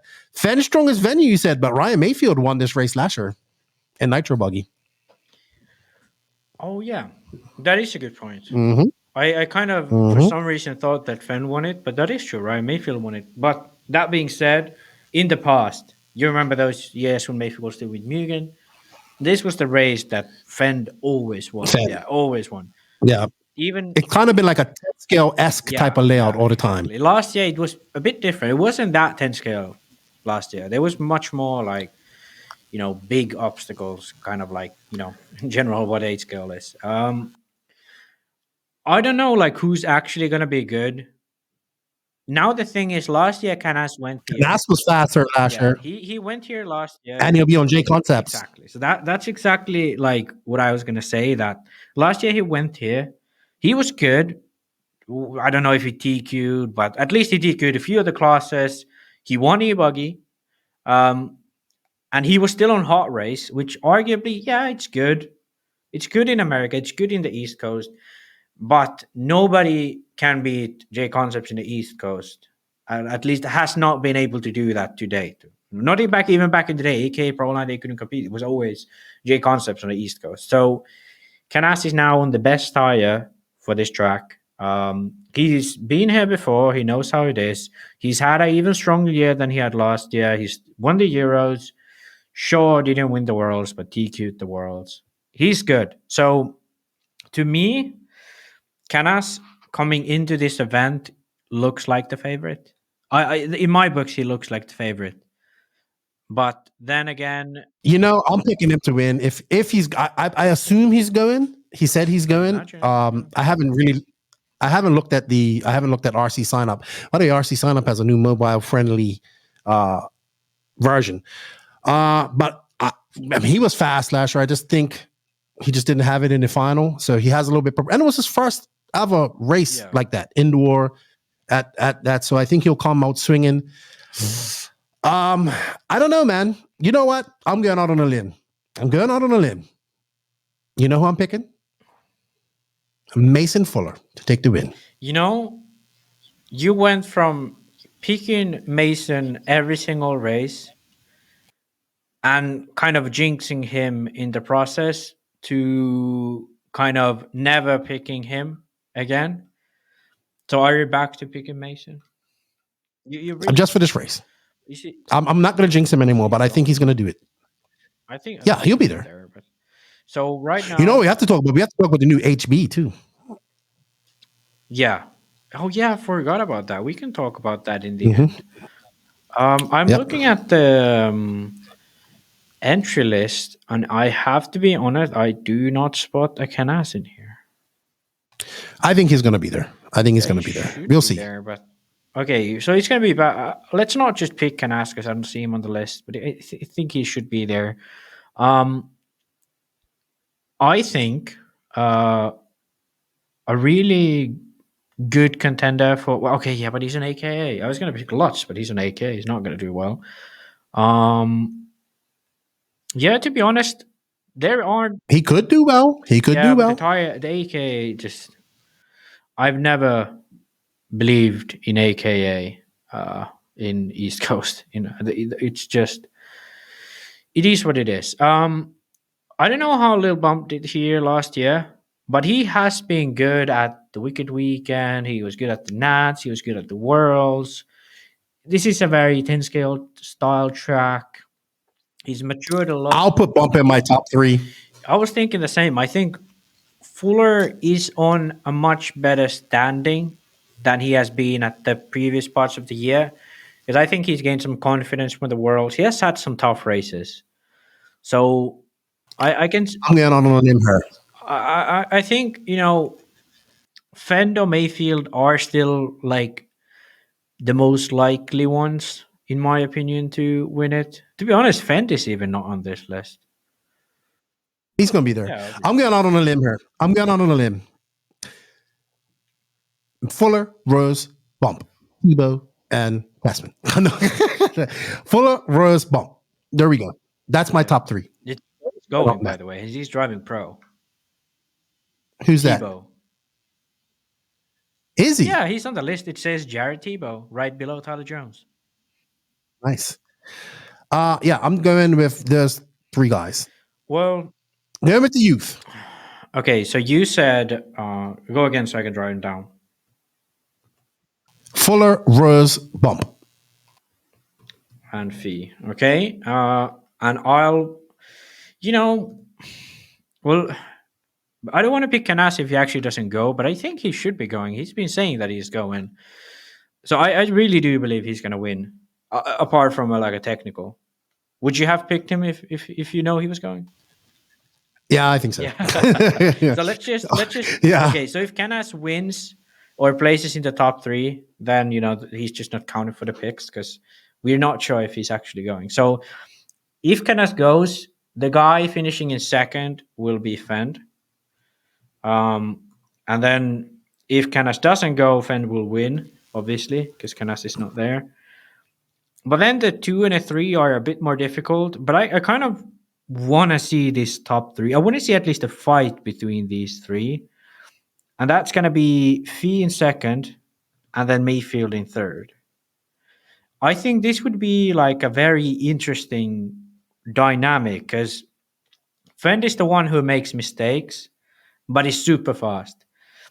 Then Fee is the one who kind of has like moments where he's super fast, but then some has like these sort of dead moments where he makes multiple mistakes in a row.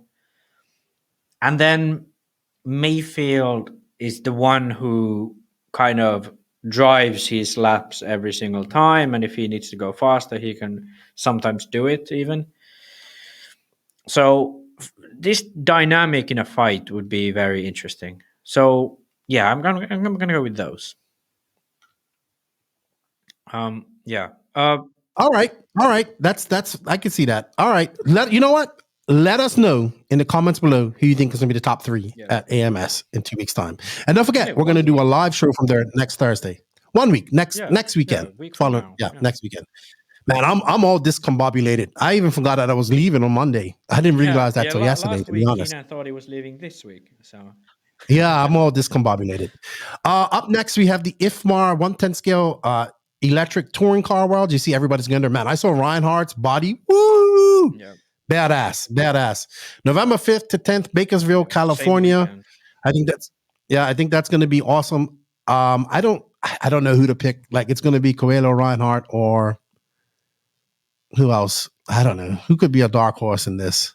Volker. I think Orlowski's going to win it. Orlowski. Yeah. Yep. So it's actually going to be I'm pretty confident Orlowski will win this one because he's been incredibly good in on-road. and it's a long event, so he can dial in his car. Then I have Hagberg in my top 3. yeah, he's like he's like a very consistent guy when it comes to worlds. So I'm gonna go with Orlowski, Coelho, Hackberg. I think that's a very solid top 3. I'm not sure who's doing the coverage on that, but I'm sure there will be coverage. I'd imagine. Then we have the that or them a mod. We have the IFMAR 10 scale IC touring car routes, which are supposed to be in Costa Rica this weekend. Next weekend, number 15th to the 23rd. It's going to be at the huge RC circuit in Bangkok, Thailand. Beautiful facility. Indoor asphalt, I think it is. Who's the favorites in this? Is it like Gruber and these guys? Because they're the ones who run I think 10 it's scale. going to be Infinity guys. So I'd say Balestri won the Euros. So he's probably my number one from the European end. But then again, last time out, it was Naoto who won this one. Maybe not. It was actually not the last time out. Could have been. I could be wrong, but Naoto has won this at least once. I don't remember who won this the last time, actually. So I probably should have checked that before. Naoto probably the strongest from the Asian side. There are a few really fast Japanese drivers, but like I couldn't name them due to my European ignorance. But there are like Takaki and Shimo. I don't know if those are two different people or one. I saw that Kuiki Koki won in Japan this past a weekend I ago. should have probably included that in the news. Koki Kato, he won the. Oh yeah, I'm surprised you didn't because you geek out on Japanese drivers. He won the. Gonna be good. So, HK offer. Yeah, gonna be good. I believe the RC race media guys are doing this along with Scotty and so be on Live RC, which them guys are super busy, the Australian guys. Then we have the Sun Padal International RC Grand Prix that's coming up December 11th to 15th. Don't forget we have Florida Carpet Championships coming up the same weekend as the Touring Car Worlds as well. And then of course Fall Brawl, which will be the weekend before the Sun Padal International RC Grand Prix. Sun Padal International RC Grand Prix might be the last time we see Coelho in an X-ray. But we'll talk more about that. That's 8 offer. No. The Sun Padal. Oh, is it? Okay, I was thinking that it was 10 scale because I see he's going to a race in China too. Yeah, I think. Or maybe I was confused. They actually do probably have 2 races there, but it's different dates, I believe. So this is for right. I remember JQ went to this race. JQ, Lutz, and Newman were at this race at the Sun Padal facility. I remember that a couple years ago. That's cool. Good to see it coming back as well. All right. If we missed any races, we apologize. I know somebody said we need to talk about New Zealand races, but I don't have a calendar. If you guys have some races, and hey, if you want to promote races, let us know too. All right, let's get on to our hot race hot take. We're going to talk about 2 things in the hot race hot take because we've got to talk about. Should we wait to talk about HB in the silly season thing, or let's actually talk about the hot race independently now. Hot take? Yeah, it can be hot race. No, the hot body is hot take, and then we have the hot. But it's not called Hot Body's hot take no more. They don't sponsor this. But Happy Birthday Racing. Is Hot Body's a brand anymore? Isn't it just HB? No, it's just HB Racing. Happy birthday. Happy birthday hot racing. take. Okay. So, happy birthday racing. But this is brought to you by Hot Race Tires, by the way. Sorry. But we do that later. This is a non-sponsored segment because, we don't want anyone else to get involved with legal action. It's just you and me, dude. So the absolutely non-bankrupt organization called Hot Buddies Racing, HB Racing, the absolutely non-bankrupt organization, they have released their old car again. So instead of releasing one new car, which is kind of in the line of their product development, they have re-released their old car. So they took the D819 RS out on the track and noticed that it was immediately better than what they actually offer to their customers. And then they decided to take off the 819 and just call it the 19 and just call it the D8 RS. And voila. WS. Huh? I thought it was WS because it's two cars they released, but right? they Two have the different cars. D8 WC, so World Championship Edition, and then they have the D8 RS, which is the race spec. So if you want to be a world champion, you race the WC.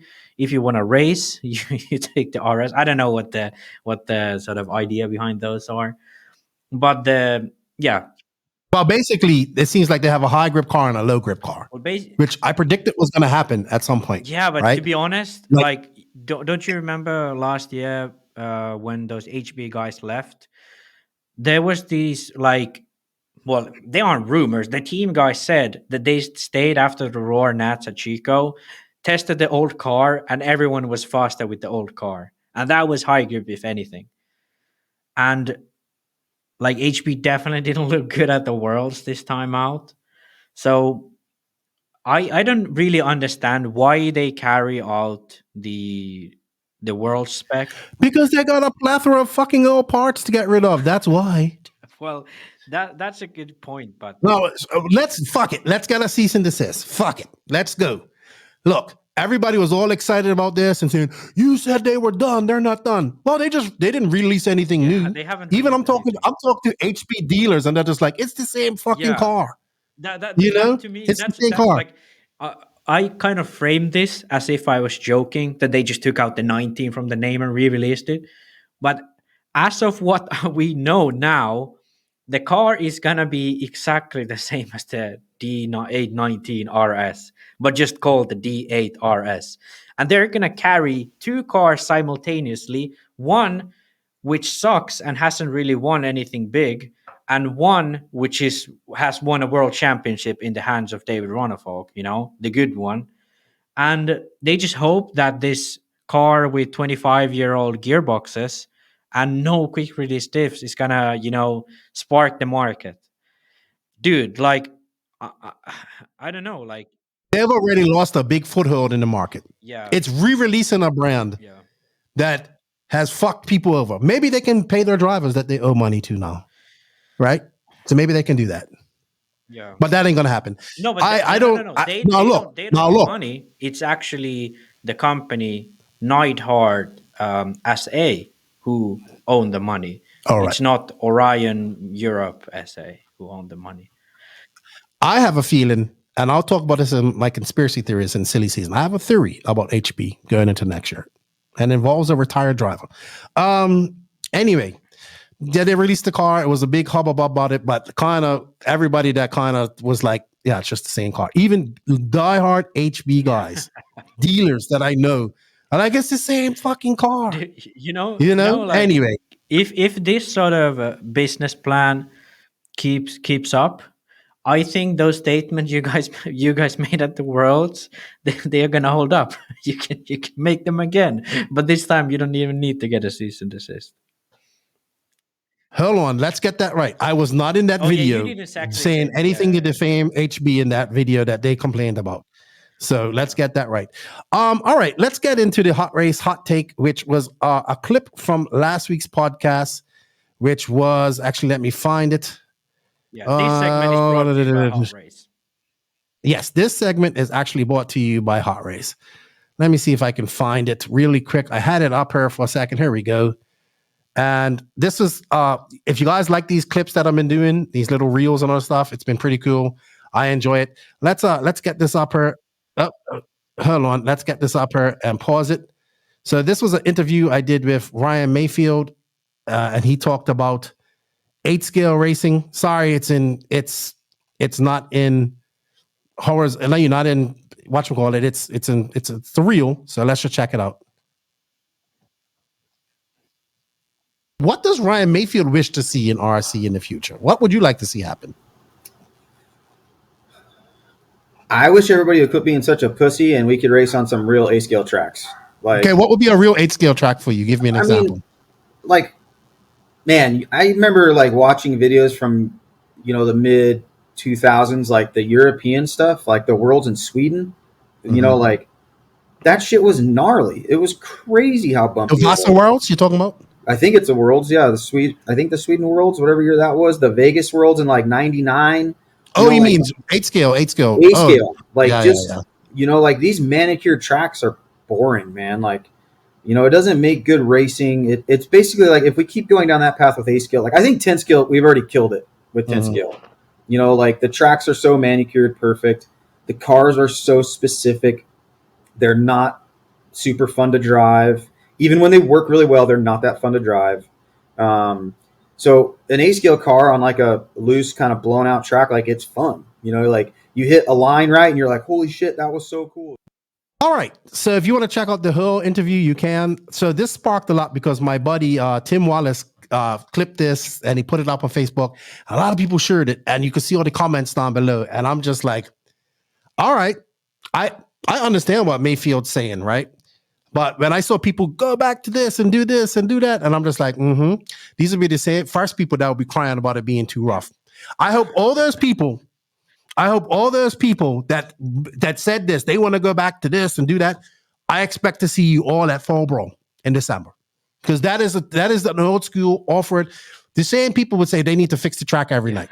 Yeah. So look, I get it. I get what Mayfield's saying. I get all of that, but there's room enough in RC for all types of tracks. Now we have to look at it from a different one. I think the most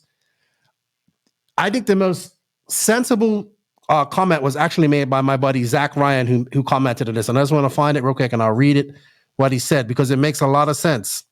He's talking from a person that kind of not owns a track but is working, that works on the track.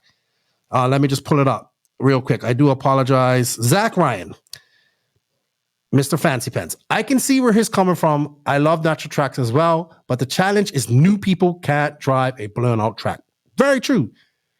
They turn up, try it and go, man, this is way too hard, and then quit. A blown out and natural track that requires a lot of work to keep it in okay enough shape so that everyone can get around and not feel completely hopeless. That a lot of work is mainly done by a few people who then get burnt out and then give up rebuilding the track all the time, and the track drivers back. This results in numbers dropping and the track closing.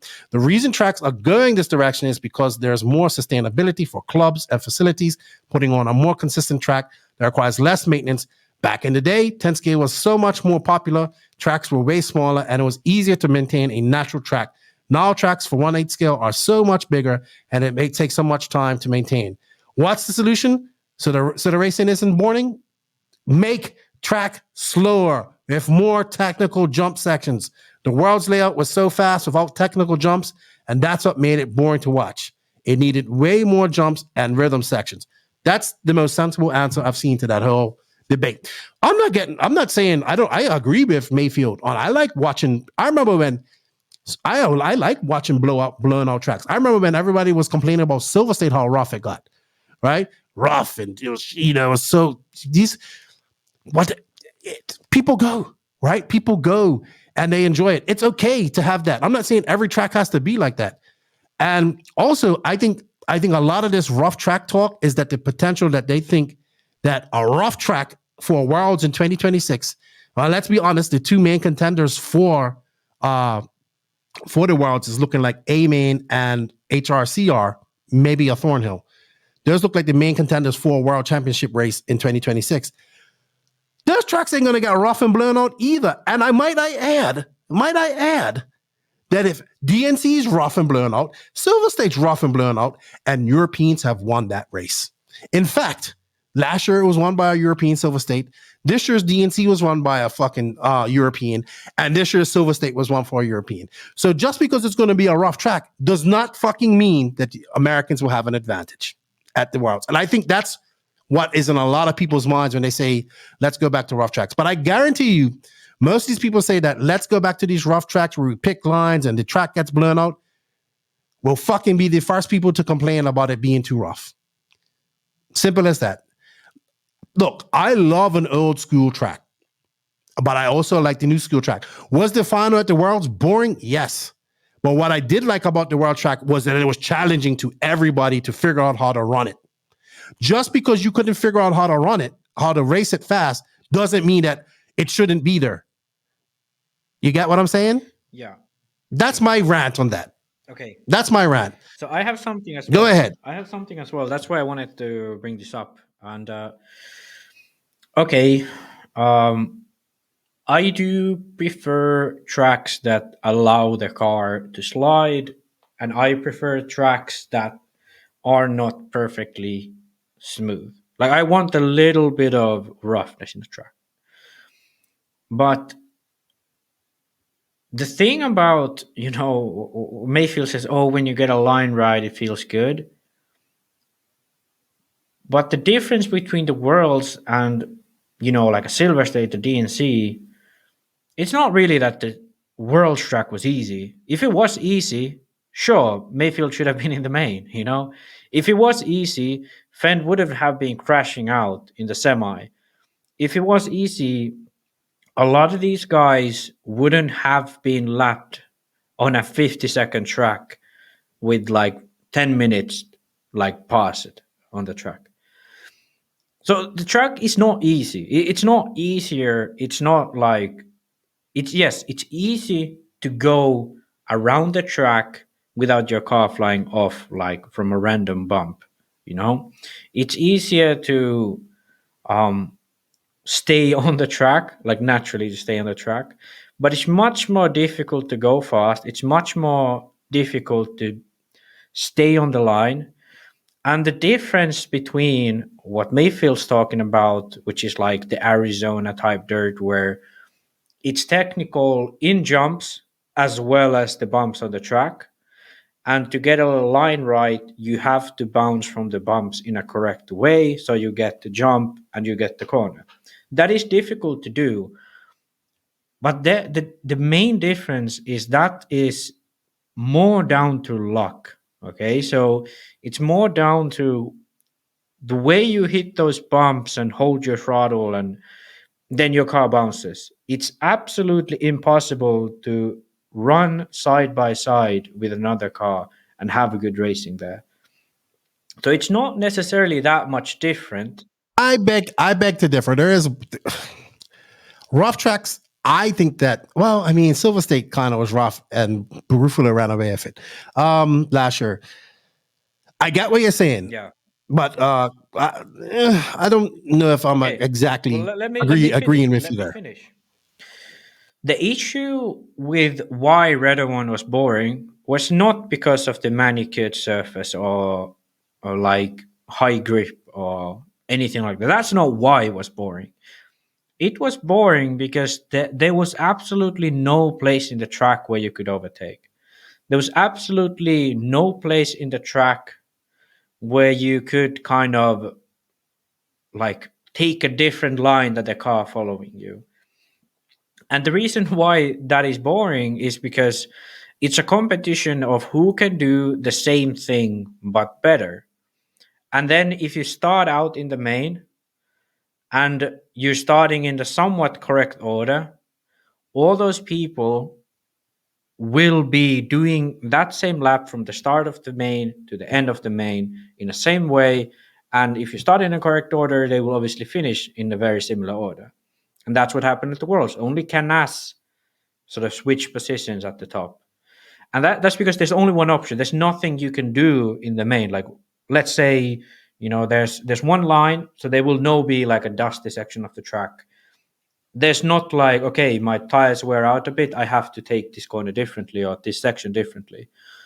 Montpellier, for example, we all remember how Ongara just came charging through at the end of the race. That was one of the most exciting races ever I've seen.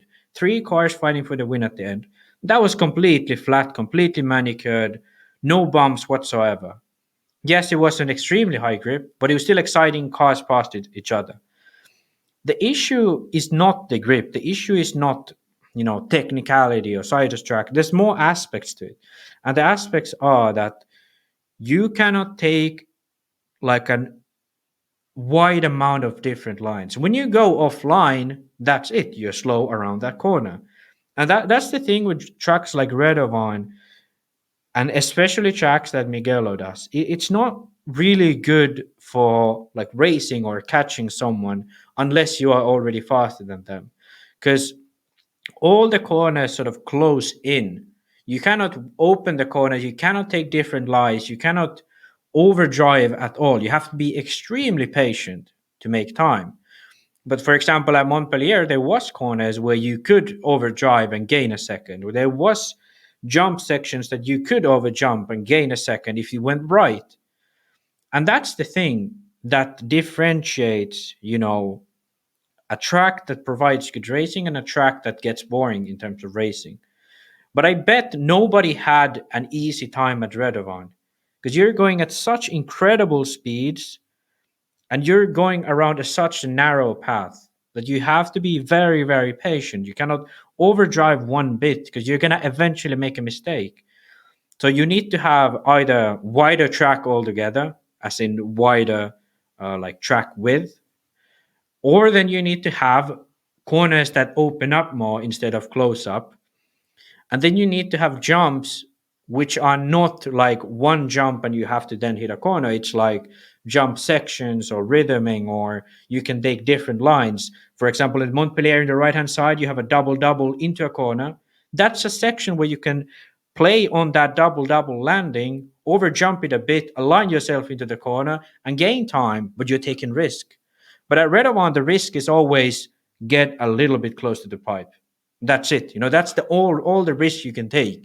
There's no jumps you can overshoot. There's no corners you can sort of force the car in because you're going to lose time like that. It's essentially like, touring racing where you like have to hold your line. And as long as you do that well, you're going to be fast. And that's why the issue isn't the grip. It's the way the corners are. It's the way the jumps are. You don't need to necessarily slow it down either. Although I do agree with what Zach said about everything else, I don't think you need to make it like really slow speed and really like sharp jumps and technical. You just need to make sections where the cars will slow down and accelerate up in a way where you can still be alongside each other. So not 180s, not like chicanes that close in, but jump sections where you have to sort of slow down and jump up or then go over jump something or whatever it is. And that's why I think Mayfield sort of has this argument, because even on American tracks, if you go to a higher grip surface, the tracks are still the same. They're full of 90-degree corners, full of 180s. No way you can get alongside anyone because all the corners are closing in a way or another. So you have to generate passing opportunities by like these random craters on the track or by adding low grip where you can overshoot a corner and slide over and hope you can gain your position back. And we talked about this in the Discord with some people as well. And I think this is something that track designers should consciously think of. Like, what are the different aspects in track design altogether? It's not fast speed, low speed, technical, non-technical. There's much more to it. It's the way these corners open up, the width of the track. For example, in 10 scale, a lot of these tracks are way too narrow to ride next to another car at these high speeds. That the Sweden Euros is a great example of that. You just couldn't get alongside anyone. And that's something that I think is going to be the sort of next move. Figure out what aspects of a track design make it workable in all grip ranges. I have raced on track that are low grip. You can absolutely pass no one because all corners close in. I have raced on tracks that are low grip, low speed. You can still not pass anyone. They're high grip, low speed, technical, whatever it is. For example, Sweden, the Nordics, it was incredibly technical. It was at times incredibly low speed, but it's also very high grip. And it was also like very weird high grip where your car was bouncing around. And it was incredibly difficult riding next to other cars because you're essentially going through some section of the track with one line.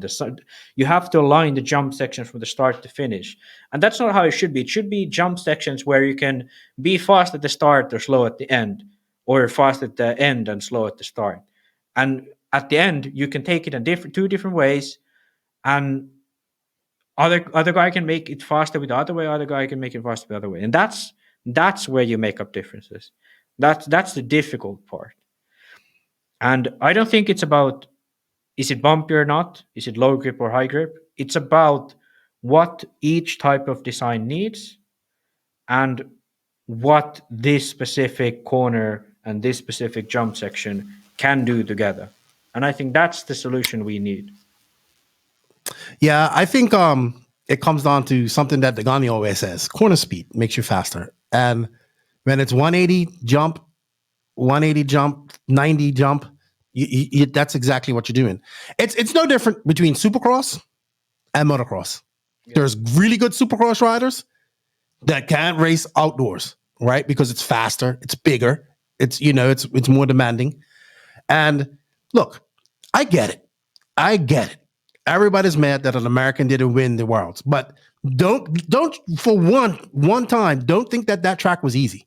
No, it wasn't. The reason they didn't win because it was fucking hard, right? And they'd had, obviously, I agree, they don't have those type of surfaces and all that type of stuff and whatnot, and it took a while.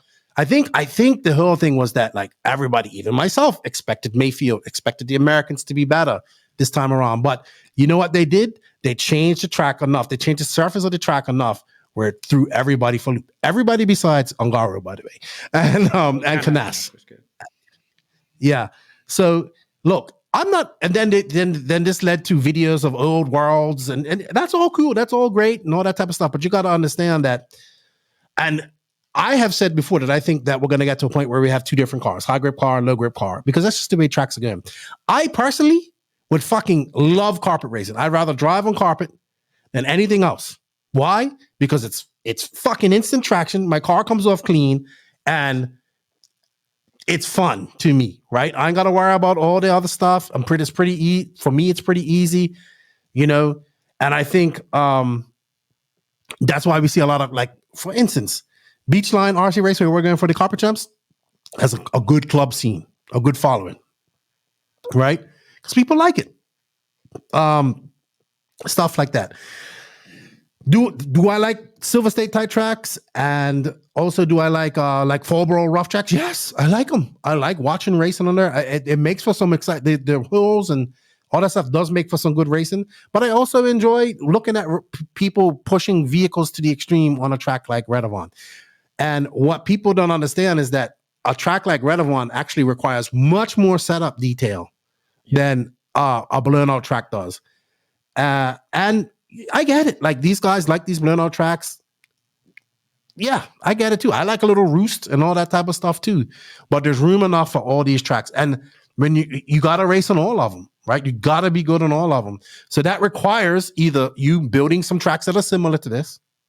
The issue is they can't do it in America because there's such an obsession with a new layout every time they race, right? Yeah. Oh, we got to have a new layout every time. So you can't do the glue track because all that stuff requires money, time. Every time you change the track, you're gonna have to resurface it, right? So that's the problem. That's one of the reasons you don't see any tracks like this in the USA, because that layout has to go in there for at least 6 months to a year. Yeah. And people don't want that. They want a new track every time.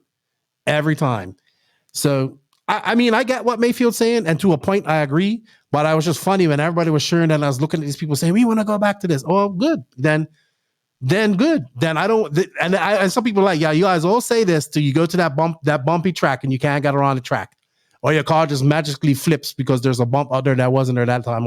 I love that. As a spectator, I love that. As a racer, yeah, I probably would like that too. But I don't know. It's everybody says they want that, but they don't really want that. There's a reason why things have been evolving to a certain way. Also, now, do I want super high? Do I want every track to be like Redavon and super high grip? No, but I see the purpose. I see why they have it. So it's a difficult thing, but everybody gets on that train and they follow it. But will those guys show up to a race like Fallboro where it's rough as shit? Where it's rough as shit, and will those people demand that the track gets fixed every month, every night? Now, one thing I do say, I don't mind. You can leave the bumps in the track. What I don't like is fixing. What I don't like is fucked up jump phases. Now, that's something that I hate. Who wants to go on a track where the jump faces are messed up and you can't even clear the jump? What's the point of having a jump if you can't jump it? Yeah. Okay, so there's give and take in a lot of things there. I think is Mayfield right to an extent? Yes. But are we going to go back to these old school tracks that we have a couple? We have a couple of races. DNC will be one of them, and PNB. Sorry, not PNB. DNC, Silver State comes to mind, and of course we have Fall Grove. Those are the 3 tracks that stand out to me as really rough races. I'm sure there's some other tracks out there that are similar, but I don't know, man. I think the same people that complain about the tracks being too smooth will be the same people that complain about the track being too rough, because this is RC and we're our own worst enemies and we can't please ourselves. But you know what? I think we're going to wrap this up. Do you have something else to say? Yeah, I have one more thing actually. It's about the way you do jumps. So a lot of people don't really understand the fact that when you go to a supercross track and you see those triples and doubles and rhythm sections with really high jump faces and like no tabletops whatsoever. In supercross you can do that, but there's a reason why it's not done in motocross. There's a specific reason why it's not done in motocross where the tracks are allowed to get rough. The reason is that it takes a lot of maintenance to keep it safe for the drivers. For RC, sure, there's no safety issue, but it's definitely not fun crashing because the jumps suck. And for races like DNC and Silver State, the big issue recently has been that they've had to roll on these jump faces every single night. Well, the simple solution is just do tabletops. Instead of doing these like long doubles, long triples, do like what they do in motocross, and they do tabletop. They do step down, step ups, and tabletops. That's pretty much all the type of jumps they do. And they do that because if the track changes, if the track gets bumpy, a new line is going to develop. And instead of having to jump always to the landing of that double and sort of finding a new line at the corner, you can also find a new line at the landing. So instead of jumping the whole tabletop, you roll the landing and then roll the face, and then you drive off it. And then that line doesn't develop. That develops into a bumpy line, then you're going to change again. And that's something I wish some of these track builders understood as well, that if you want to have good racing and sort of less unpredictability, you're going to have to understand that if you know the track's going to be bumpy, you're going to have to take some of the technicality away, because the bumpiness creates the technicality. And if you're going to have a technical track with difficult rhythm sections and difficult, like sharp jump faces, sharp landings, you're going to have to make sure that those stay together. And I personally would think that races like DNC or Silver State would be much more fun to follow if you didn't see 3 or 4 cars like fuck up the triple on the first lap, you know. And that's been my sort of. To be fair, both of those races have gotten better. You know, They have, if but they're jump faces they and all have, that but stuff. have you So not read what Anthony has said, that he's been rolling on that roller for 3 hours each night, just fixing those jump faces? Like, yeah, what if instead you didn't do doubles or triples, but you did tabletops? That's one big thing that I think that can be fixed on bumpy tracks. That would make it an incredible amount easier for the regular driver or even the novice driver, but would still maintain close to the same level of technicality and gnarliness, as the Americans say, to the track. And for the Europeans, the difference is, instead of having these very beautiful corner combinations with elevation in between, what if instead we look into purposefully making sections to the track where you can get alongside of another car? Instead of closing in the corner, you open up the corner. Instead of having a sort of a one-line braking point, you open up the corner right before the corner, and then you go into the corner. So this sort of gives a vulnerability to you, who's the leading car, from the inside car to sort of outbrake you and get alongside. And these two things, in my opinion, are sort of the easy fixes. This is like, we can start from here. This is like, we can try it at some race and see if people like it. You know, it's not that difficult. dude, people gonna complain no matter what. People gonna complain. It's too rough. It's too fucked up. It's They too will smooth. complain, It's a but tire you war. kind of have to. I'm not. Look, It's it's the weak signals, dude. This is the new thing. It's like you have to see, okay, how many people complain? What did they complain about? Then you take out the ones that complain every time, and then you take those who never complain and see, okay, this was actually better, or this was actually an issue. Like maybe someone says that now no jump is jumpable because everything is just a roller, because everything is a tabletop and it's really worn down. Okay, that's a negative thing, but if you make a tabletop so that you kind of have to jump it to be fast, or you have to take the corner in a very fast way to roll it, yeah, then it's going to be a choice for the driver to take a different line instead of. And let's say this one more time so everyone gets this: two lines for a jump section will never work, because you're going to see people do like the other one takes the short line, other one takes the long line, and then they meet in the middle, and then you're just going to be so many people crashing. That's never going to work. You're going to make it so that you can take different lines, but they won't clash at some point. Yeah. I don't know, but you know what? I'm pretty sure there's going to be a lot of rebuttals to what we just said.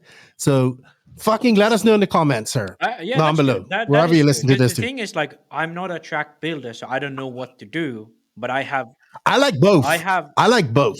No, I like both too. But I like all types of issues in both, and I see what the issues are and what the issues create.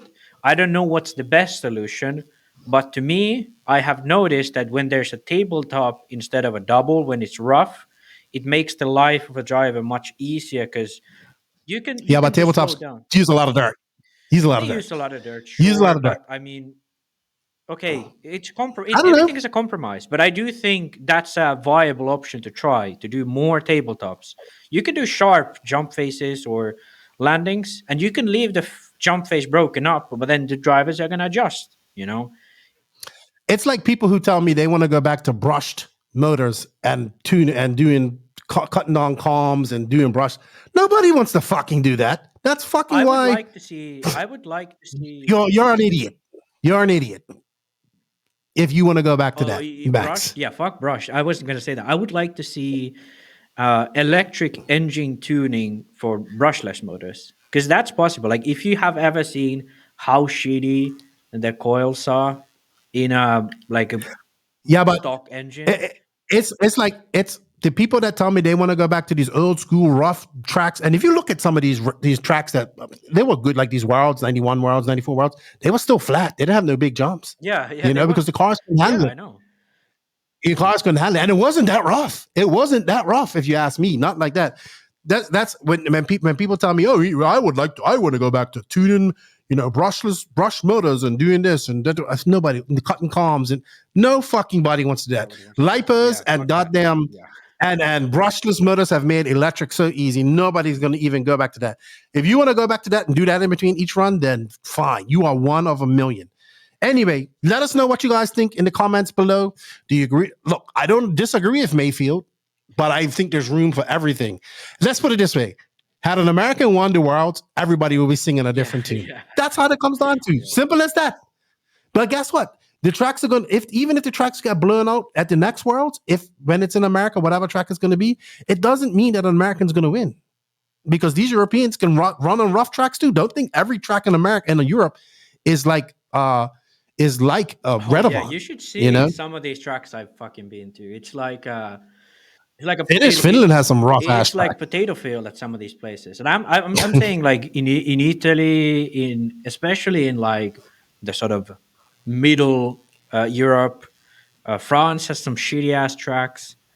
Not shitty tracks. When you say shitty, like bumpy tracks, rough tracks. Like rough condition, like really like, and the jump faces is like a one plank of wood, and you have to go around it. Like, you have to jump a plank of wood, your car burns out every time. The tracks are cool, the venues are cool, all of what they do is cool, but these tracks are around Europe have very weird features. This you know what? And 99% of the people complaining about Redovon will never, ever go there. Like these races we have for Euros and the Worlds, like IBC, Ongaro Ring, and a few tracks here and there are like that. That's like, okay, Buggyland.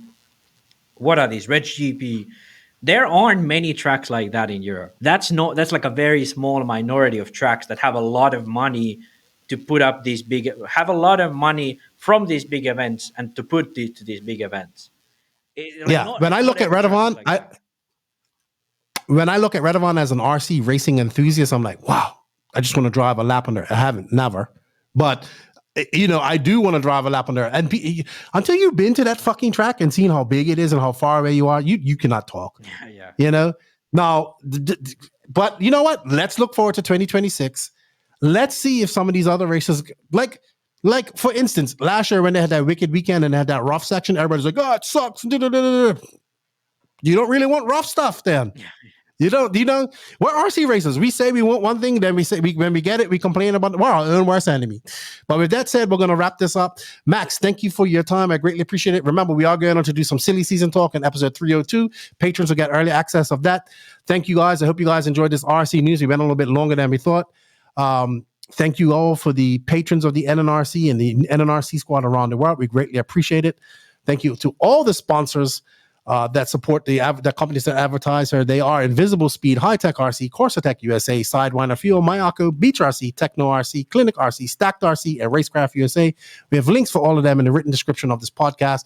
Affiliate codes, coupon codes, all that stuff. Showing these companies some love. Shows the podcast some love. Max, I'll see you in a few minutes for episode 302. Silly season. Thank you for your time, buddy. Formula One car was the best thing we talked about all day, in my opinion. Yeah, that was I thought you wouldn't be interested, but you're absolutely, rock hard. I love it. I love scale stuff. Love it. With that said, Nitro's the glory. E-Buggy pays the bills. Maxi and Left. We're out. We'll see you at show 302. Bye-bye. Ta-ta for now.